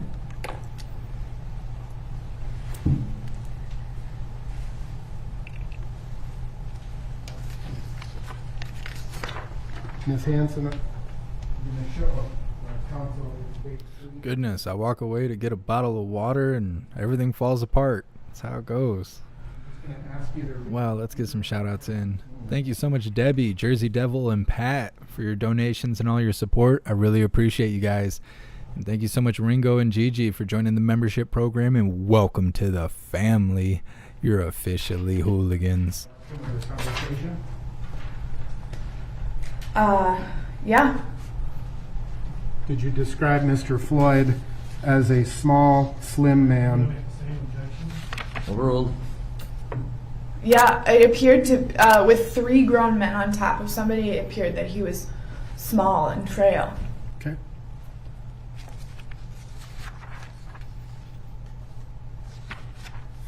But I know that's not to be there's true, no obviously. question.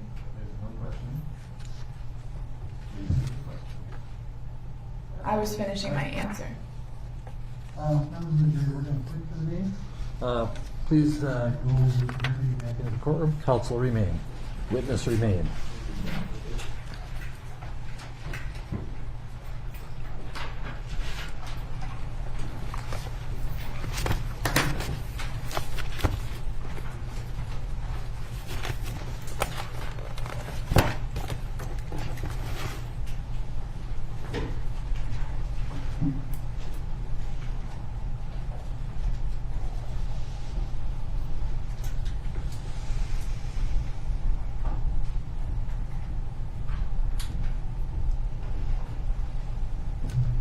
Be seated. We're outside the hearing of the jury. Ms. Hansen, I'm advising you, do not argue with counsel, and specifically, do not argue with the court. Is the cameras off? Are the cameras off? No, they are not. We are on the record. Okay. You will not argue with the court. You will not argue with counsel. Mm-hmm. They have the right to ask questions. Your job is to answer them. I was finishing my answer. I will determine when your answer is done. Okay, well... And so, do not argue with the court. Do not argue with counsel. Answer the questions. Do not volunteer information that is not requested. The attorneys for the state have redirect. They can ask you questions if they think that certain things were left out. Okay. It is counsel's prerogative to ask you leading questions and for you to answer those and not volunteer additional information. Okay. Are we clear on this? We're clear. Thank you. Come back tomorrow at 9:30. All right. Good night.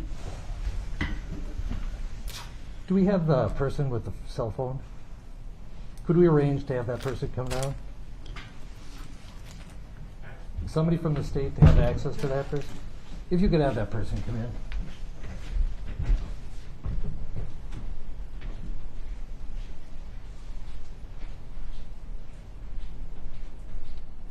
Goodness, all that professionalism went right out the window. That is not how you talk to a judge. She's lucky it ain't her neck on the block. That is not how you go about it.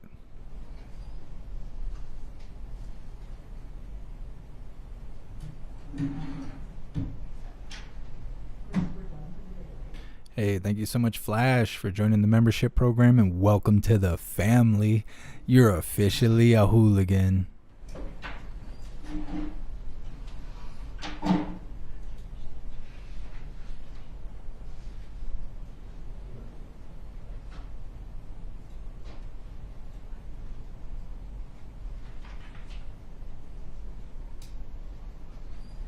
Do you see the judge's body language?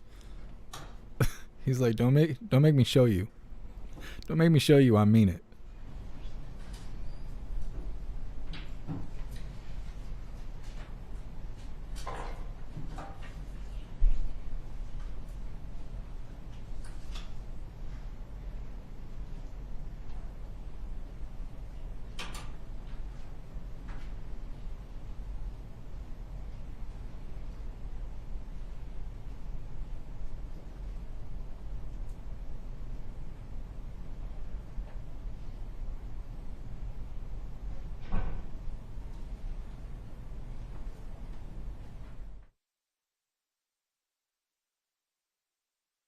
No, Jason, not at all. I don't think they were too harsh on her at all.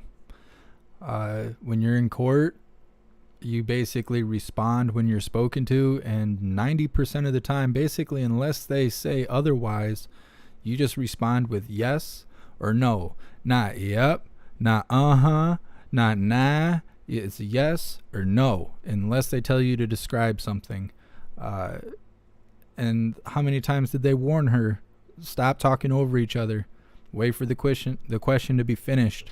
You know, things like that. It's like talking to a child, basically.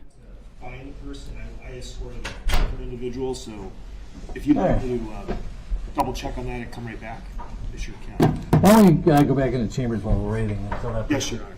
is present. Once they're present, they can be escorted up to the podium. No, he's pissed off. They haven't even adjourned it or nothing. They're just pissed.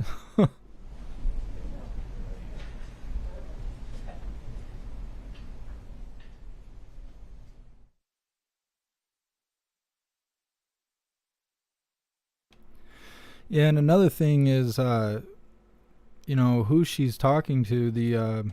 I believe that's the defense attorney. He's going to rile her up. He's going to misuse titles and stuff like that on purpose to try and, you know, catch her slipping. That's his job. It's his job to smile at her while he's, you know, running her through the maze. It's her job to remain focused and calm and answer the questions she's being asked. For her to roll her eyes and start like leaning and slumping her body language like she works at the gas station, that's her own problem. That is her own problem. No one's making her do that. No one's making her lose self-control. That is her fault. So, I mean, maybe it's just because I've been to court so many times that I feel this way, but when you get inside a courtroom, it is not about you. It is not about how you feel. You basically do what you're told. Like, you're not in control. The judge is in control. Obviously, she's not aware of that.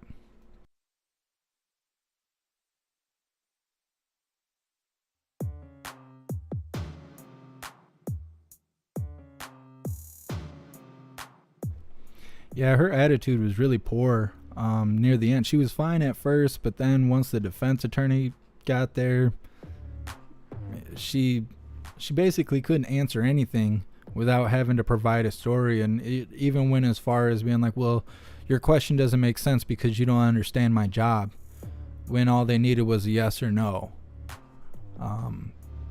Yeah, that was really immature of her to act that way. She probably could have finished her statement today and been off the hook, but because of the way she behaved, now she has to come back tomorrow, and that's her own fault. She's lucky they didn't penalize her in some sort of way for behaving like that. And even speaking while the judge is speaking, you don't do that. That's a big no-no. All right, we're on the record. Ma'am, could you identify yourself for the record? Rachel Jackson. And spell your names, please. Rachael Jackson. And is this your phone? Yes. Okay, it's my understanding that the deputy seized it because you were taking pictures on the 18th floor? Yeah, I was in the elevator bank. Didn't know I couldn't take a picture. I apologize. I apologized to him then. I'm sorry, I didn't know. What's your connection to this case? I'm here with Miss Frazier and her attorneys and her mother. I'm sorry? I'm here with Darnella Frazier and her attorneys and her mother. Okay, are you a family member or? No. Spokesman, family media representative. I've been keeping the press off of her. Okay. So you're a media representative? Yeah. Are you? A PR person. I've been managing the media for Darnella Frazier. Understood. Keeping them at bay, not allowing her to do interviews, just keeping her out of the public sphere. Understood. What was the purpose of taking photographs in a secured area? So the Attorney General was talking to her, and I just took a picture to memorialize it for her so she can look back on it one day. That's all. Not for public consumption, for sure. If you're a media representative, it's very important you understand that courthouses have very strict rules about cameras. Right. I'm sorry. Yeah. I know better than to disobey a judge's order. I'll chalk this up to that you were not aware of the order. I wasn't aware. I think you should in the future remember that all courthouses have very strict rules against cameras. The rules that allow cameras in this trial for broadcast were very restrictive, very detailed, because we do not allow cameras to be taken even on a less than high profile trial. Yeah. Cameras are not allowed up in the government center tower. They are definitely not allowed on a secured floor like this. I am actually asking that you must delete the picture. Oh, I offered to do that. And recall any places you have posted it. Oh, no, I haven't posted it. So why don't you come out up here and I'll give you your phone back. Okay. Please advise anybody who else might be thinking of doing this not to do it. No, I will. It's a lesson learned. We'll leave it at Yep. that. Come on up Coming and I'll up. give you this back. Oh, I understood. I'll take the apology and I'll attribute it to good faith mistake. All right? Thank you. We're adjourned until tomorrow.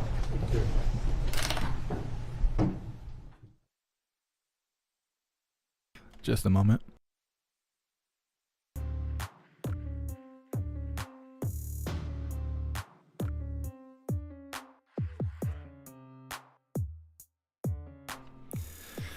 Well, what a day in court. Thank you so much, Coochie, for your donation and your support. I really appreciate you. Wow, what a way to end it. What a way to end it. A very eventful day. We had Fish Choker.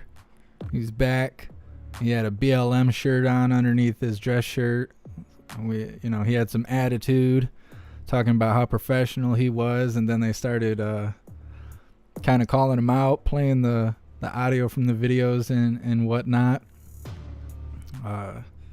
It's very interesting to sit there and be swearing at officers and threatening to beat them up and antagonize them, and then in response to the attorney to say, no, I was being professional.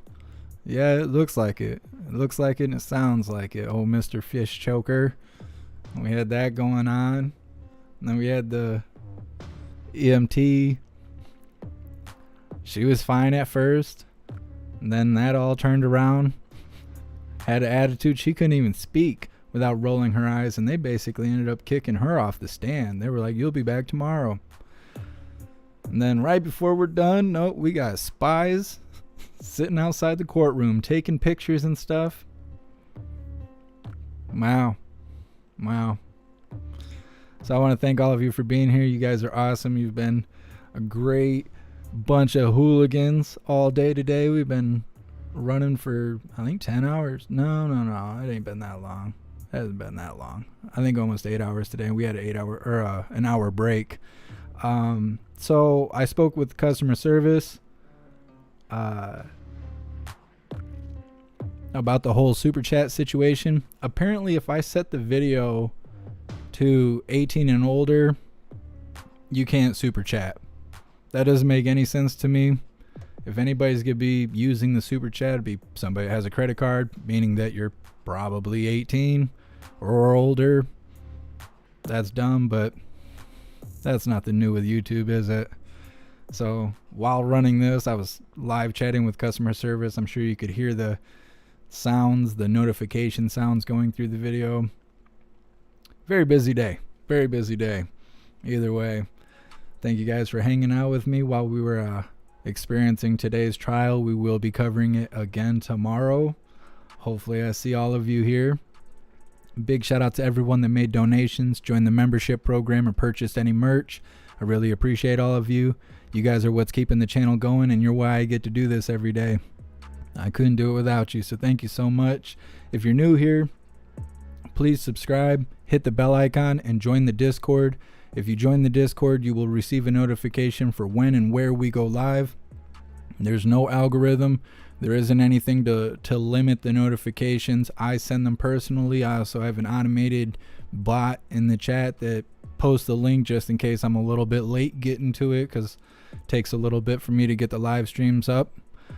So definitely join the Discord. Thank you guys so much for being here. We'll see about protesting and stuff later. I'm sure there will be protesting going on later. There was yesterday, but I got to get some food. I'm on like 2 pots of coffee. I'm telling you, I could see through walls and stuff. I could see right through their lies as they set their own stand. But thank you guys so much for being here. I appreciate all of you. We will see about protesting later. We'll see how it goes. I got to get some food first. But if there's anything going on, I will do my best to cover it. Otherwise, I will see you all tomorrow for day 3 of the trial. And it's basically a show of entertainment at this point. We will see how it goes. Hey, thank you so much, Stevie O. I really appreciate your donation and your support.